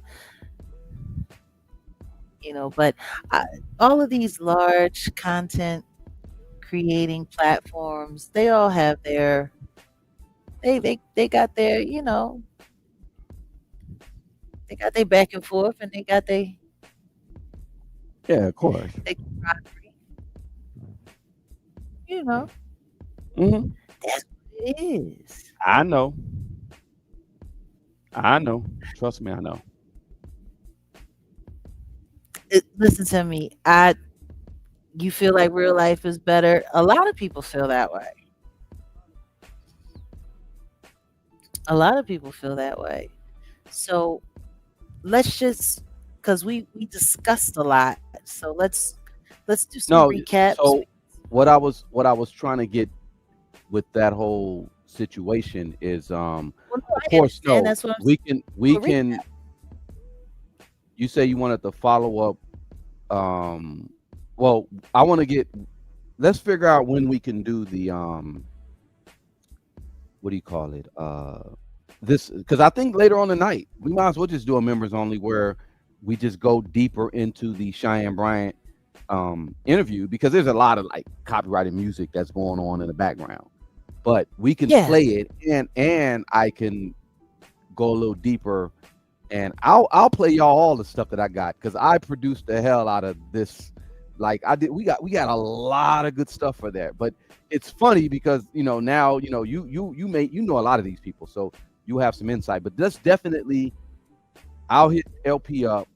Um, I have a thing I got to do in an hour, so let's just wait for I don't know. Let me just tell everybody, give us a couple of hours because I think all members only for this conversation in regards to what we're on right now because it was Hmm. good. I just didn't want to keep it going because look, we got to go deeper, and then I just really wanted to go deeper into this conversation because it's a lot more to it.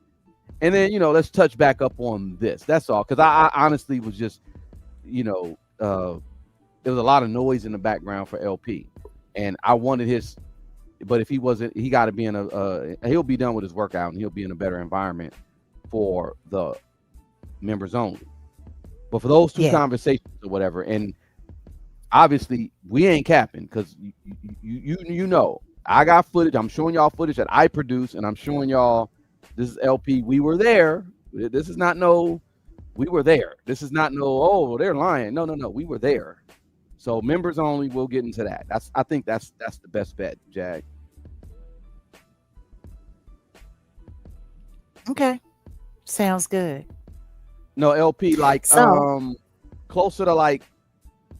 Let me see. What is it? 5 now. Closer to like 8. It will probably make sense. So yeah, I'm ready to go. I like where we were going with it.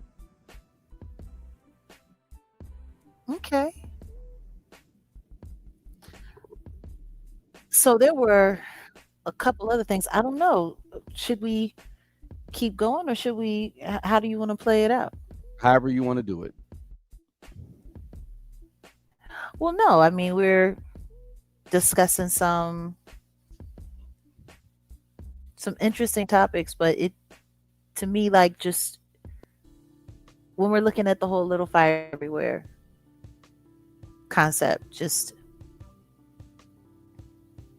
pulling it all together, just all of the racial tension that's going on right now in the United States. It's looking too obvious and it's all hitting too close for it to seem random. Like there's a lot going on. There's just a lot that's wrong. Like where the hell did this so-called video of Ashley come from? Like I'm really disturbed by that. What do you think? I don't think it's Like like really? at all authentic. I don't think it's like, oh, okay, you just got people who will run with whatever. I don't think it's authentic, but we shall see. It probably came from that African podcaster who's out there pushing the disinfo. Um, No, I'm just saying, where did that video come from? After all of this time, it's been a month and a half since she passed away. They've been spreading this and spreading that, and then now all of a sudden, when all this racial tension is happening in the United States, this video pops out. of course, It don't feel right. It don't feel right. It just doesn't. And I don't like the fact that it's still not being corroborated where that footage came from. And now there's content creators that are already starting to like catch on to it. So for those who are in, the Ashley Janae conversation, that have been in this conversation now for over a month, them just pushing this story. Oh, look at this, look at that. And then what do we find out next? That it's fake. It's not real. Right. And really, I don't get it. I don't get how something like that could come forward and TMZ not have it. Like, huh? As involved as, like, they were one of the first people to report on this story, weren't they? they were. So we're just supposed to believe that it ended up on some random Instagram channel and they didn't get it. Okay. I don't see it. I don't know. I don't know. There's a lot going on with that. But yeah, I'm finding it funny. Like, you also missed out on the whole story with Dr. What's his name? Dr. Otis Lane. Yeah. Salute to him, an American veteran. Like, Memorial Day is getting ready to come up, and that's a big holiday for veterans. And to know that we got veterans who are being targeted and attacked at their homes, in front of courthouses, like, it's insane. It's insane. Like, how have we gotten to this point? Like, and it's all happening right before summer. And everyone knows that the crime rate in the United States, it goes up in the summer. New York has that drill music. So it's, New York has that. we'll see. We'll see what the summer is going to be like. I got a feeling it's going to be really interesting. So, all that being said, there were a couple other things that we were going to discuss. We were talking about that acquisition in South Korea for, what was it called?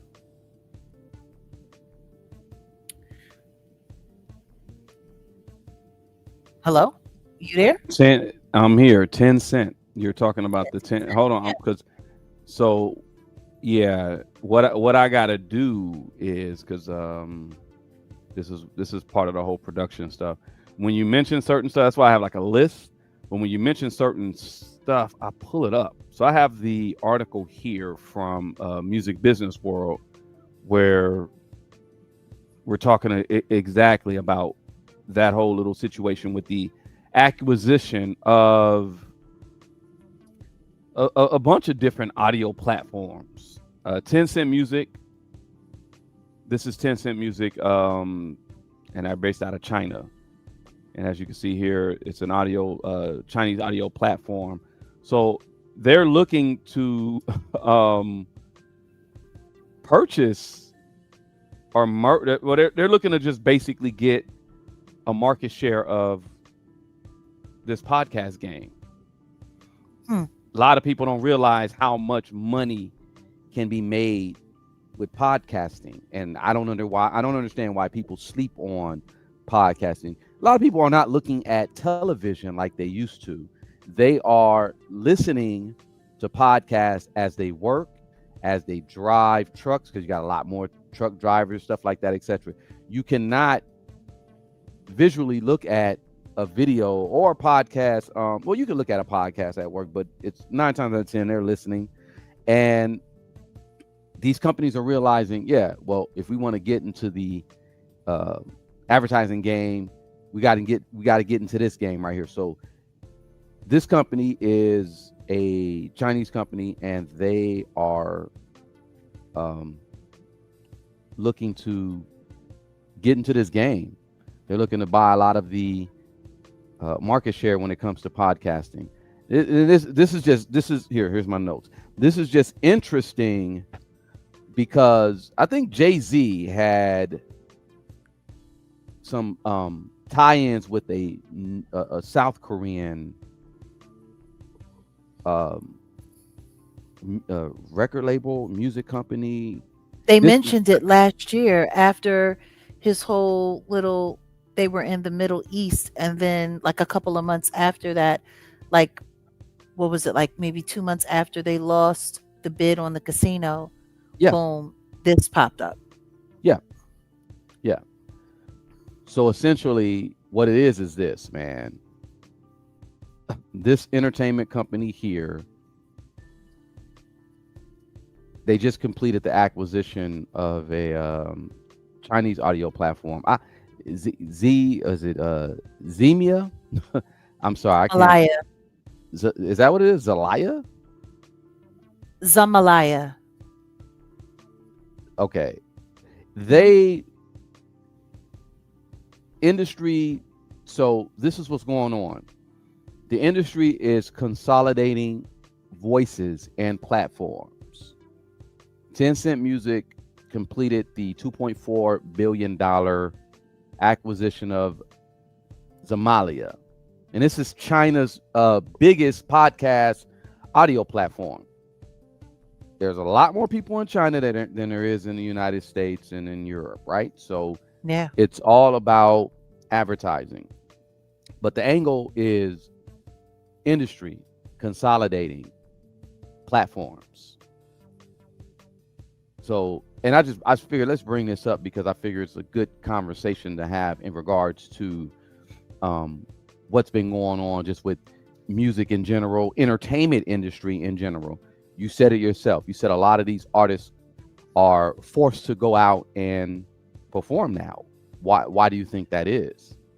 Because there's no money anymore. See, like you've been saying, once upon a time when people were selling physical product created what? It created real revenue. With streaming, all of that's changed. These artists are making pieces of a penny on the dollar for all of their streams. Like, you can have billions of streams and still not make millions of dollars. But where is that left artistry now? Like, a lot of artists used to rely on being able to sell their CDs, being able to make actual revenue. They're not making that anymore. They're not getting it anymore. So what's going to happen?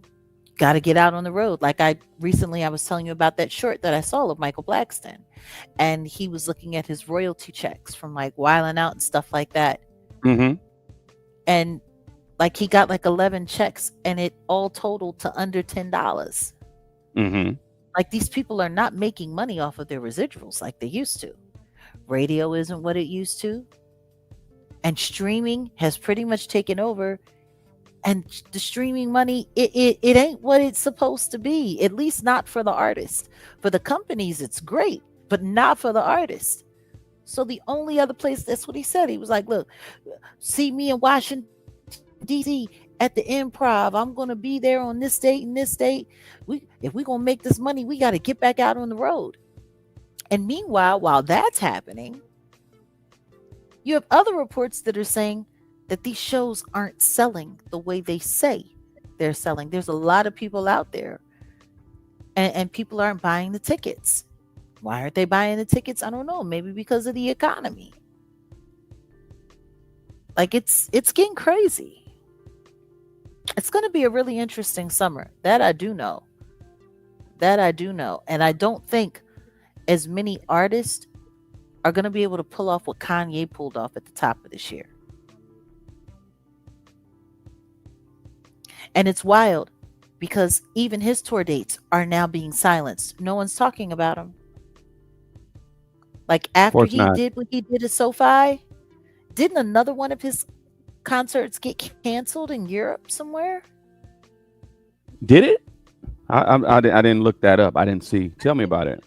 I think after London, I think another one of his concerts might have been it was I think Eastern Europe. One of his concerts got canceled again. Like they're doing everything real shh. Like once they saw the uproar that people were having about the whole, you know, wireless festival being canceled and Kanye being canceled for that, they got that quiet and now they got Drake out here.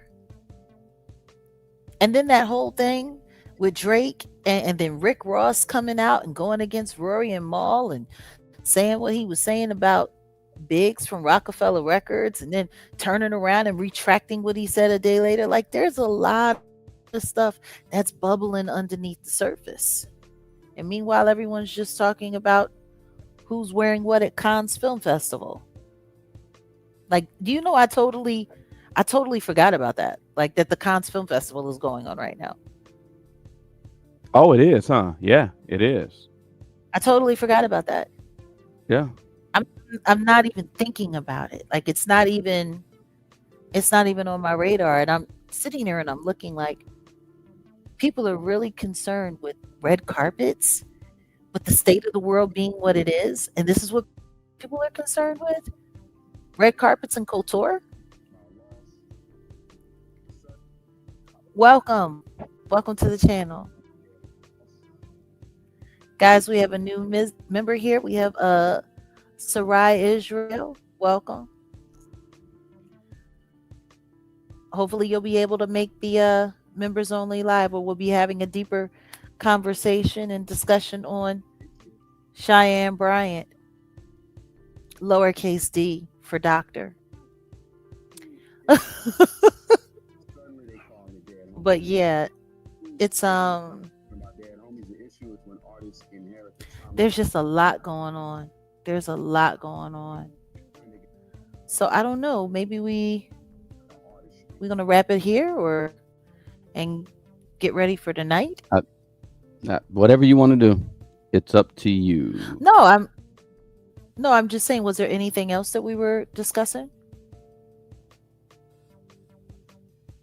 No, there was a whole lot of stuff that we were supposed to touch up Like on, but what? we'll just have to. We'll just no. What we're gonna do is we're gonna have to pick it up or just do it on another time. Okay. So then, I mean, hey, what's this right here? Sweetheart deals, lawmakers slam Live Nations, DOJ settlement, and urge Ticketmaster breakup.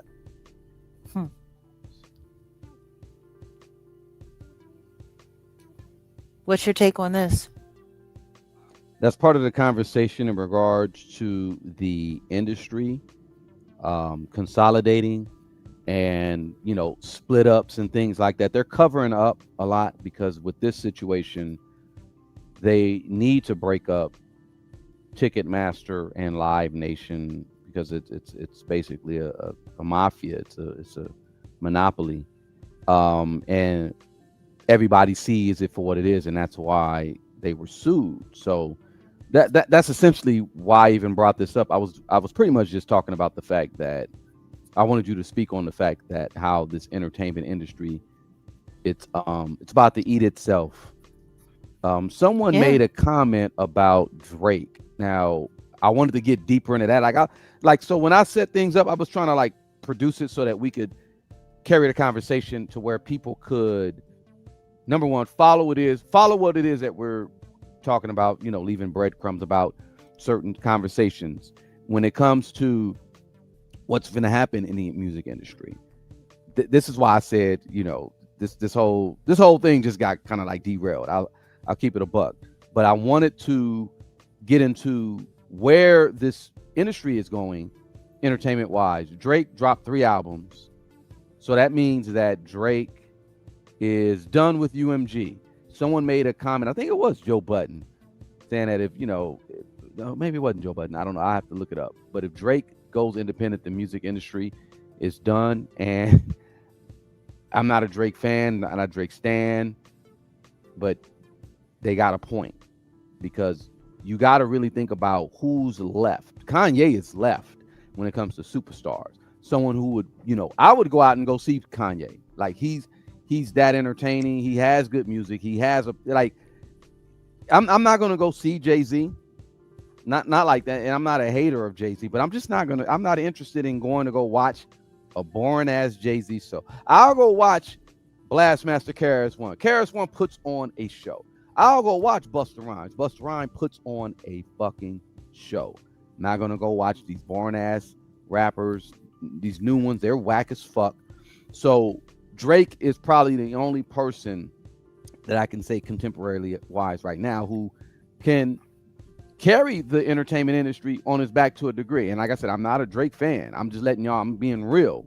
We don't have superstars like that no more. And the industry is about to be some interesting things. Drake is done with UMG. There's a reportedly Jay-Z is about to do something Drake on the 30th. And that's around the same time as the Roots Picnic and all that, you know what I'm saying? Then we got,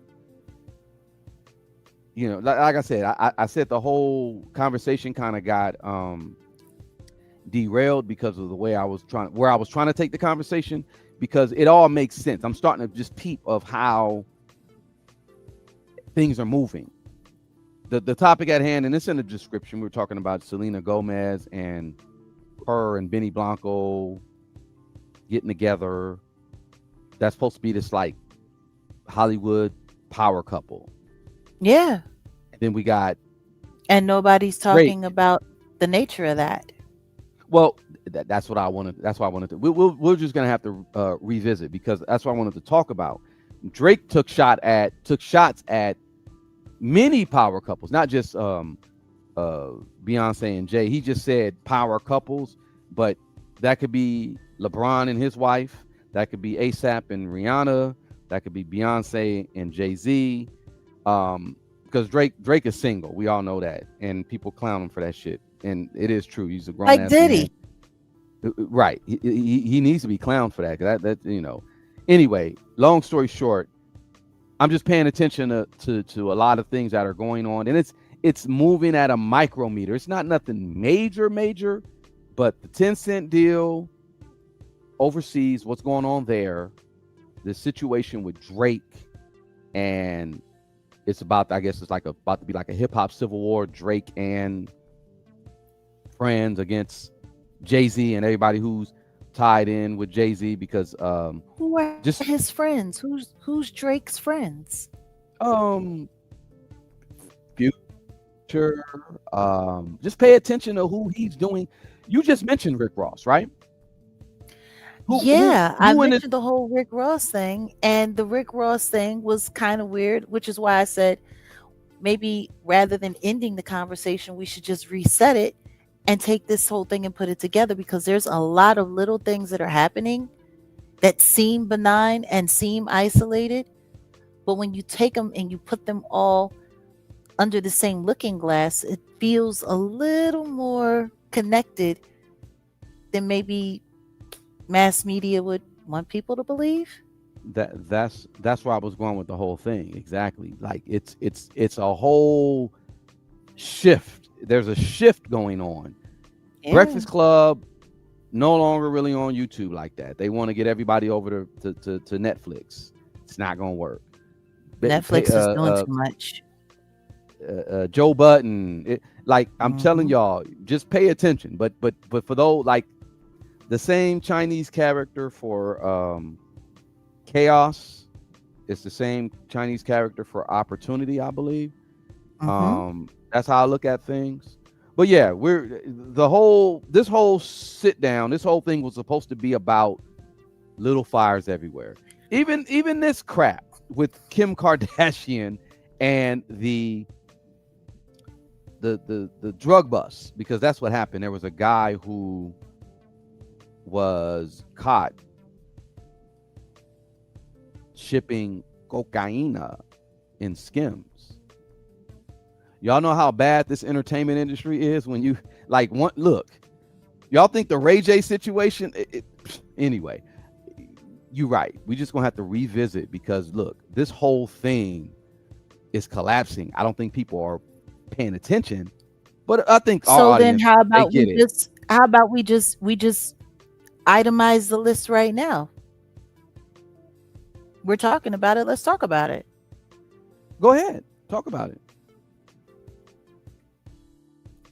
So you want to start with the Kardashians. There's a lot of stuff that's happening there that nobody's talking about. Ray J, Kim and Chris, they're back at it again behind these tapes. All of this is happening. There's a lot of pushback. I haven't even really gotten into, because apparently he pulled another maneuver on them and they're all pissed about it. Like, at the end of the day, someone lied. He got paid to lie. Yeah. And nobody wants to be honest about it. That's really what it all comes down to. But why? Why are they making such a, like, who really cares? Like, okay, you pimped your daughter out. The video's been out there. We all know about it. You lied all of those years about it and made it a storyline to promote your show or whatever the case may be.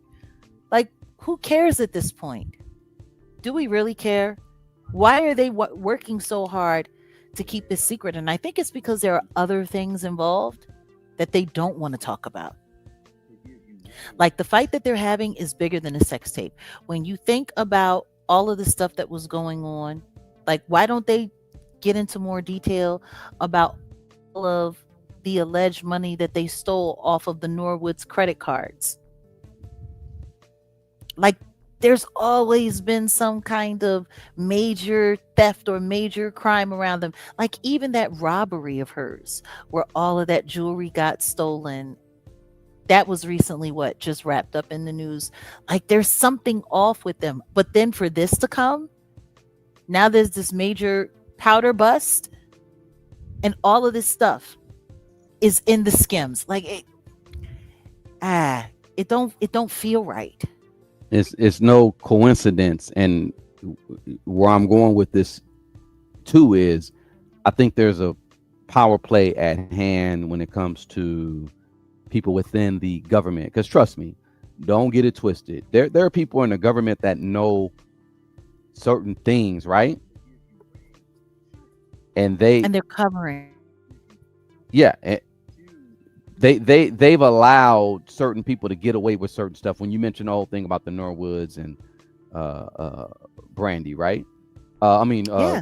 Norwood's connection to the Kardashians, because a lot of people don't know that, and it's a reason why a lot of people don't know that is because it's done purposely. So they bank on public to forget stuff like Kim Kardashian. Remember, she was trying to go become what? A damn lawyer, following in the steps of her dad, right? So, well, she's still trying to become a lawyer without going to law school. Well, I heard she quit. Oh, she finally gave up? That's what I heard. I heard she's like, you know what? It's not going to work for her. But think about it. Why would she want to get into the law game? Well, Why? because then they don't have to hire outsiders to keep all their dirty secrets. If she gets to become a lawyer, they don't have to worry about relying on people like Alex Spiro, who they'll have to be beholden to, because they have to tell her they can keep everything under one roof, every dirty secret under one roof. And my thing is I think the idea why they want to get so far away from this whole smuggling thing is because smuggling substances is one thing, but it's not much different than smuggling people. Right. Like no one's talking about everything that they're attached to, and even their sick, twisted connection to Ray J, even after all of these years, and then Ray Mm-hmm. J and his connection to Lemmy, and then all of this stuff. Mm-hmm. Have you noticed that the whole conversation with Jocelyn Hernandez got really quiet? Mm-hmm. Where Mm-hmm. did that go? Mm-hmm. Jocelyn No. Hernandez made her big run for 72 hours on social media, calling Lemmy out for what? For smuggling people, for moving Right. stuff around. Natalie Right. Nunn quickly came into the conversation, quickly exited. Armand Wiggins sitting there talking about, I don't think it's going to work because people need their money. Lemmy's always been good to me.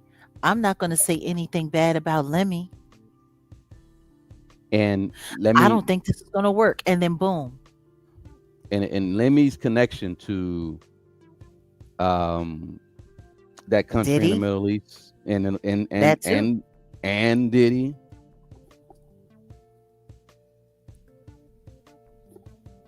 No, the whole entertainment industry situation is it's looking like how it's looking, y'all. These people don't have real money. The economy is not looking the way it's looking when you got, gas prices. Look, an OG always told me, he said there's going to be a problem when diesel is higher than regular gas. For the past years, diesel has always been lower than regular Hmm. gas. Regular gas in LA is damn near $6-7 a gallon, $8 a gallon. Diesel was way higher. So y'all know what that means. People are not going to have money for entertainment. They're not going to Nope. be able to watch the books. These people who do all these things, let's just say, they're not going to be able to wash money like how they used to. It's not going to make sense. Which is how you get little faux pas like this Yeah. happening with shipments. Like, come Right. on.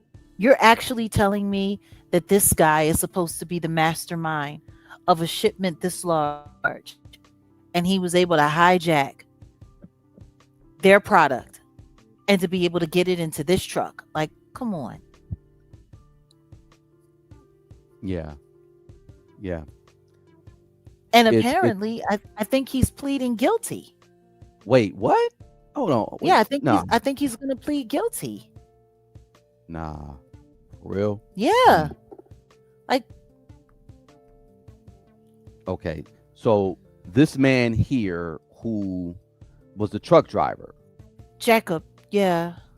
Okay, so they say the truck carrying Skims clothing hid $8.4 million worth of cocaine. And 9.4. wait, 8 or 9? Which one? Okay, well, I guess if we're dealing 9. with if we're dealing with the money when it comes to the UK, I guess, because this is where everything happened, right? That would be pounds. Yeah. Right. So yeah, this just in. They said he's been sentenced to 4 years. I told you. Wow. That was fast. Oh yeah, you know what that is. Okay, so a Polish Well, truck he was driver. sentenced overnight. No, it's not even 4 years. I'm sorry. A loaded truck with Skims clothing meant for a routine delivery was instead used as a part of a multi-million-dollar smuggling attempt that authorities in the UK said was uncovered at the port inspection. So a Polish truck driver has been sentenced to more than 13 years in prison after being Yeah. convicted of smuggling cocaine concealed with a shipment of Skims underwear and clothing. This is according to the UK National Crime Agency. I'm getting this from USA Today. This is new. This is fairly new. This is not I know. something, So this happened though in September of 2025. They said the truck had arrived and it was carrying 28 pallets of Skims products. And of course that company is founded by Kim Kardashian. The officials say Skims shipment itself was legitimate and that either the exporter nor the importer was connected to the smuggling operation. Investors later determined, however, that the truck had been specifically modified with hidden compartments built in the rear trailer doors. So Skims is aware of the recent news involving a shipment with our products. We want to be absolutely clear. Skims had no knowledge whatsoever about this criminal activity. We had no connection to the smuggling operator, the driver, the smuggling operation, or the truck. Yeah. So there was hidden compartments, yada yada. Yo. Yeah. And this happened in September of last year. And nobody in the world heard about it or knew about it until he gets sentenced. Right. That's hella quiet, isn't it? Very. Well, you already know they have connections to the media. So the media picks and chooses its stories that they're going to highlight. And this is a trending news. I said, let's talk about it. The little fires everywhere. No, but meanwhile, you got this going on and nobody knew anything about it until now. Until he's sentenced, until they make sure that he's gone and he's away. And that's that. Come on. How didn't we hear about this last year? What was happening last September? Oh, yeah. Charlie Kirk passed away last September. Knock on wood. Charlie Kirk. Yeah. Now, you want to talk about Hollywood and all of that. You were talking about Selena Gomez. Okay, so you got Selena Gomez and Benny Blanco, and I'm still trying to understand why her selling her house in Encino is even news. It's a reason why they spoke on that. Look, I'm just speculating, y'all, because I'll be feet, let me see, ears to the ground, ears to the street. I'm in the hood and I'm in Hollywood, right? So I know things. You want to I'm know gonna what no bet. one's talking about? You're gonna bet what? I'm gonna bet that there's a connection between what's going on with that Benny Blanco and that D4DV, but that's a whole nother. No, that's exactly what I wanted to talk about. Like Selena Gomez, I think they got her. Do they got her over there posing at Cannes Film Festival? Her and Keke Palmer. Yep, that's what's going on with that situation. They got a lot of stuff on that. You know, and I didn't prep that, but there's a whole lot when it comes to that whole situation. Look, and her house is being sold while she's there. She's moving in with her husband into his place officially, completely. And that marriage, I don't know if you really looked at it. There's something off with it. It looks really weird. But why is nobody talking about Benny Blanco and his connection to D4VD? Well, let's say alleged, right? I mean, we don't have to say alleged. They actually have done interviews together. Benny Blanco actually came over to that place where Celeste lost her life. Like, that actually happened. It was filmed. They did I need interviews. to see that. I need to see that. That's why I said alleged, because look, you already know when I know some stuff, I'm gonna say it and I keep it to my chest. But if you got that, then we need to see that. Then I can add on to it, just like how LP just added on to what we were talking about with this Dr. Cheyenne. No, it's on. It's online. Yeah, I was very unaware of that, but I know some stuff. You know how, man, come on. And that's why I said alleged. And I know you want to be very. I know you want to be very careful. Listen to me. Everything else, anything else is all speculation, and we get it. We're not trying to get hit like we got hit last year. But the thing is, he actually was involved. Like, they actually did an interview. Like when David was putting his first project out, I think it was before he did Coachella. Like, they were sitting down and Benny was talking to him. I watched the interview and he was talking to him about, well, I mean, how did you manage to come up with all of this stuff and put all of this stuff together, you know, all in your iPhone? And David was talking to him, and see, there we go. Thank you, Kat. She says, I just Googled D4VD and Benny Blanco. David has a whole video interview with Benny on his YouTube channel. Yeah. And nobody's talking about that. And all of that happened like right before they got married. And then the next thing you know, Selena started looking real strange. Do you want to know the one thing that I haven't heard anybody talk about, though? That Selena Gomez was very much so involved in the relaunch of Star Search on Netflix. Has anybody talked about that?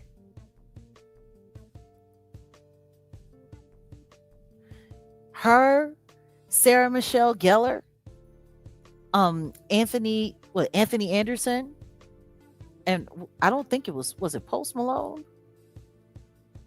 Like nobody even talked about that. Thanks, Kat. Yep. Who is D4VD? An interview with Benny Blanco for Hero Mag. Sure did. I know I'm not crazy. So it's really interesting. So yeah, I don't know why her house being for sale is news. But hey, I guess we'll find out sooner than later.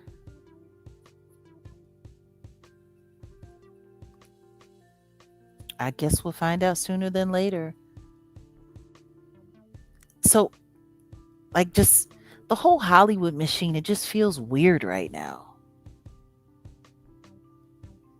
Everything feels really strange. It feels really off.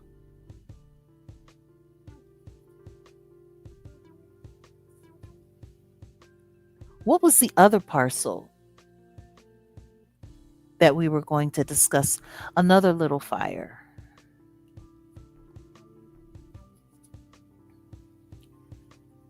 What, regarding Star Search? I would have preferred a documentary. Did you actually see it, Brent? I didn't watch it. For whatever reason. I don't know why. I just wasn't interested in seeing it.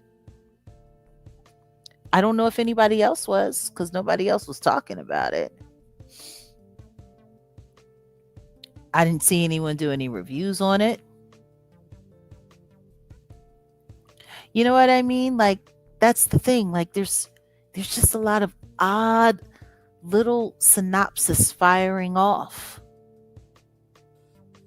David's team, like his case, I don't know what they're going to do with that. I got a weird feeling they're going to try to pull off something strange. Listen to me. They should go back and just do like reruns of the old Star Search. There were so many people that were involved in that. And you're absolutely right, Brandon. Aaliyah was on it. LeAnn Rimes was on it. Britney Spears was on it. Guess what? Beyonce was also on it. Guess what? Usher was also on it. I remember when Michael Collier was on it. Like, there were so many people that came through. I remember once upon a time, Star Search was the show that you had to get on if you wanted to make it. And that was, or at least that's the way they sold it. And when I think about all of the people that came through there and all of the, just look at them. Look at all of them now. It's all kind of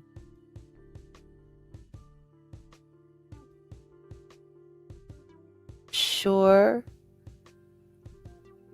where Wolfgang Amadeus went, but I mean, how are you guys feeling about that thing? I don't know why I was talking and it was muted. I'm sitting. You already know I'm doing multiple things. Go ahead. Yeah, I was gonna say I totally forgot about Michael Collier's on there. Yeah, but go ahead. I'm sorry.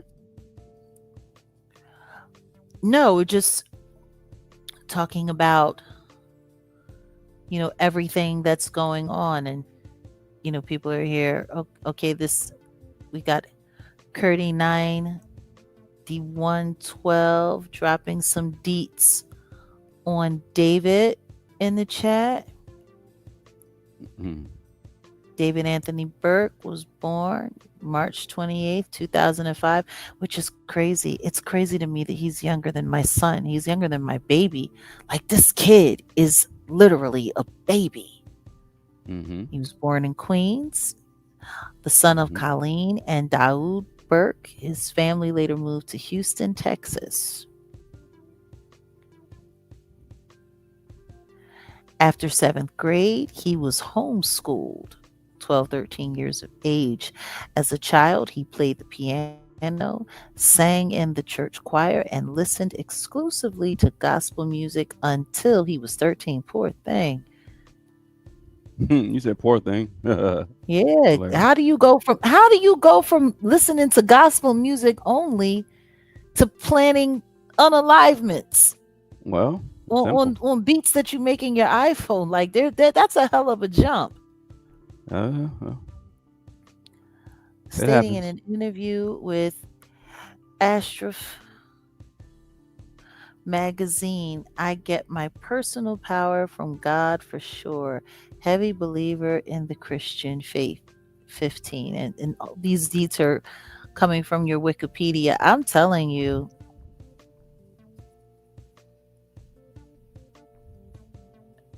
exactly. Christian. It- that word makes me nervous now when I hear people use it, because you never know what. Like, I was watching a video talking about just some conservative Christians, and I don't know what I saw. It kind of made me scary. Like, they were showing one minister, and he looked like a vampire to me. Like, he looked like the dad from the Lost Boys. Oh, damn. And he was talking about Tyler Perry selling him a plane, and how Tyler Perry sold him the plane for so cheap he had no choice but to buy it. And it was just the way he was looking. It was just like, I don't know what Christianity means to a lot of people these days. I'm I'm s- Exactly. I'm under the impression in this country it's not Christ. It's not involving Christ at all. Not at all. Well, I mean, people put all kinds of names on all kinds of things, but it definitely ain't Yeshua. No, not at all. It's not about nothing. No, It's it's not about no. definitely not that. So it's, you got his trial going on. Nobody is still really talking about Ivana Ortiz.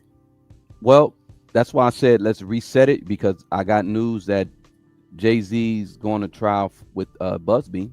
So I'm telling you, the to add on to this conversation, that in itself, it's gonna be very interesting. And we still got the Demore situation. I'm telling y'all, there's some things that's gonna be coming down the pike. It's gonna be interesting.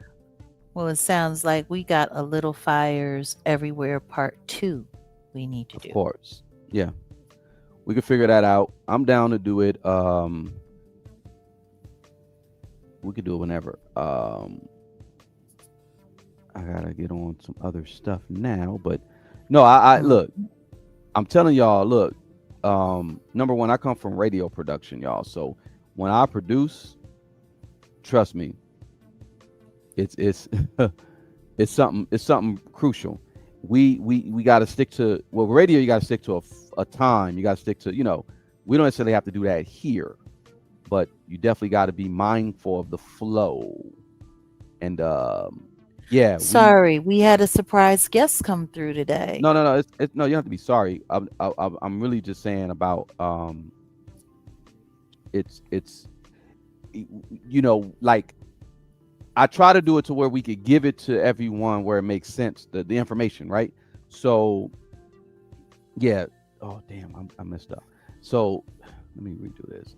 And plus I'm I always multitask, y'all. Don't get it twisted. But we'll just come back because in all honesty, it's gonna make sense once it's laid out. But it's it's an ever unfolding thing right now. I'm telling you, it's not gonna be something where one show or no. I'm telling y'all, this whole little thing is wild. I'm just doing a breakdown, and I think 6 months, 9 months down the line, people get to seeing where like just like you, Jack, you've been seeing a whole lot of stuff for years, right? Um, Mhm. and I don't think people understand your insight because number one, they're not so close to the topic at hand, or they're not so close to the blast. But then when it do happen, it's like just like the Diddy stuff, the Diddy thing. Oh, Jag was right. It's like, yeah, you like, see, I told you. And it's like, Yeah, 4 years. 4 years. It took 4 years for the truth to catch up. And that's the thing. Like, you have to be patient. I'm not the kind of content creator, or should I say, I haven't grown into becoming a content creator just so I can sit around and do a bunch of gossip and do a bunch of talk. We're here to make sure that you guys don't miss the critical things that are happening right out there in front of your face. And sometimes it seems like, just this and that and this and that. But when it all comes together, it'll all make sense. It reminds me of 1 Corinthians, I think it's 13, and it says, when I was a child, I spake as a child, I behaved as a child, but when I grew up, I put away childish things and I became an adult and I acted like an adult. For now, we only know in part. And for one, and then, come one day, we'll know all. Once we see our Father face to face, then we'll know everything. But in the meantime, let's focus on the 3 gifts that God gave us. And that's just kind of how it is in life. mm-hmm. That's what I've kind of learned. Like, sometimes we get pieces. We get a piece of this, we get a piece of that. And we'd be wise to hold on to those pieces because sometimes they come together and then you get to see the whole puzzle. But you don't get to see that full picture until God wants you to. Exactly.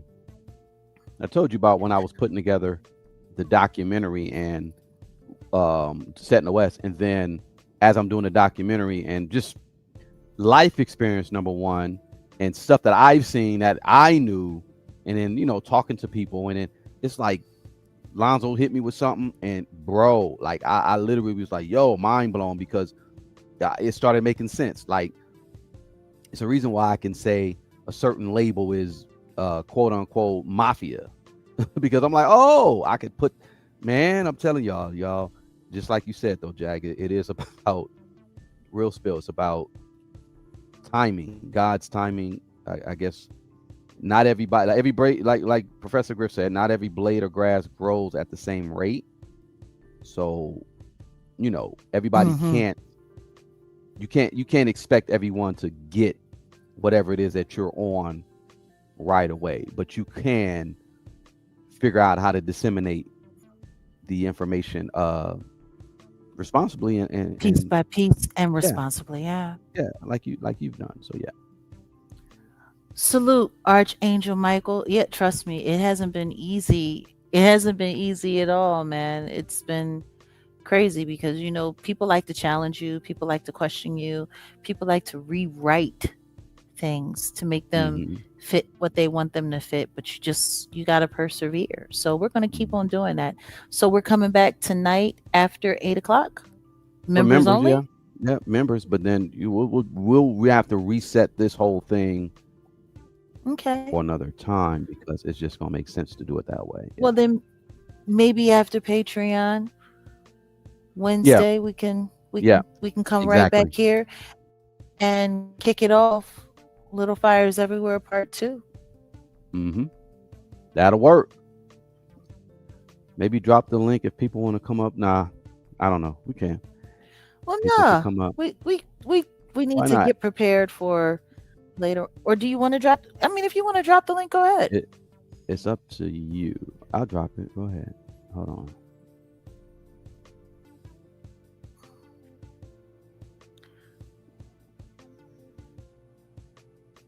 Okay. Cynthia is saying that she finds the Chris Brown Usher tour a little odd. So do I. I also No, find it it's funny that ever since they've announced it, Chris Brown keeps having problem after problem after problem. Meanwhile, Usher comes out advocating for Diddy and how much he's done for the culture, and people should just forgive him for being a monster. mm-hmm. and everything seems to be fine with him. Right on. Yeah. That's weird. That's super duper duper weird. I don't know. What do you think? No, that's part of the game. They are expecting Diddy to just come out and he's gonna be this new renewed like they're gonna don him the.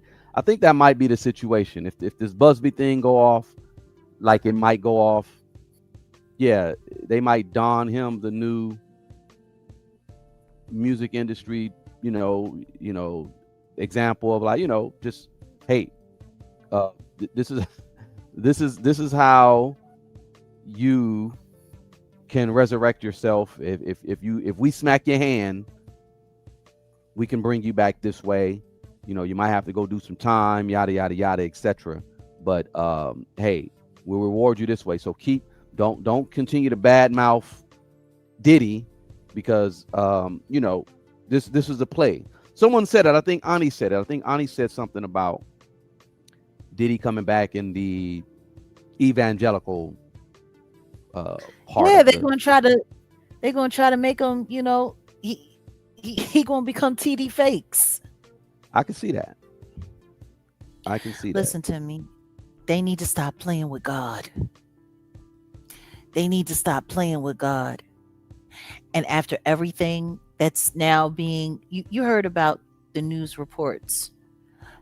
Shout out to Murad Morelli, the news reports about Diddy's involvement with Sarah Ferguson and her children.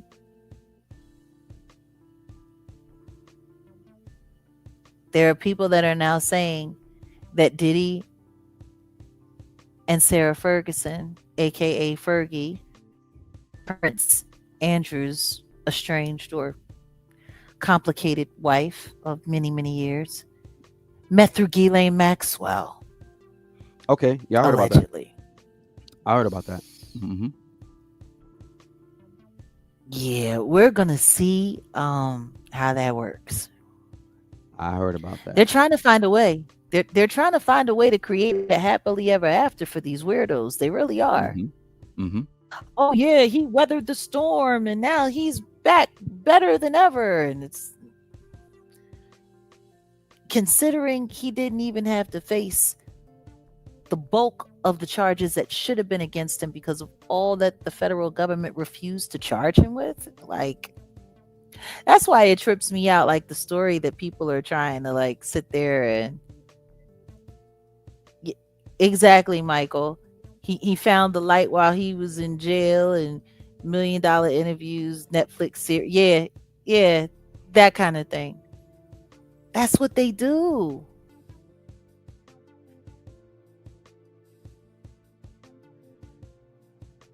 On the other side, and God will bless you. I mean, that's why Carisha's still holding on. She holding on. She waiting for her special Diddy reign. Mm-hmm. It's unbelievable, but it is what it is. Well, guys, the link was dropped in the chat. If nobody's gonna hit it, no good. We're gonna get ready to get out of here. Maybe next time. But we'll be back in about 2.5 hours. Members only. Yep. For those who want to take a look at this exclusive look at Dr. Cheyenne. Well, Dr. lowercase Dr.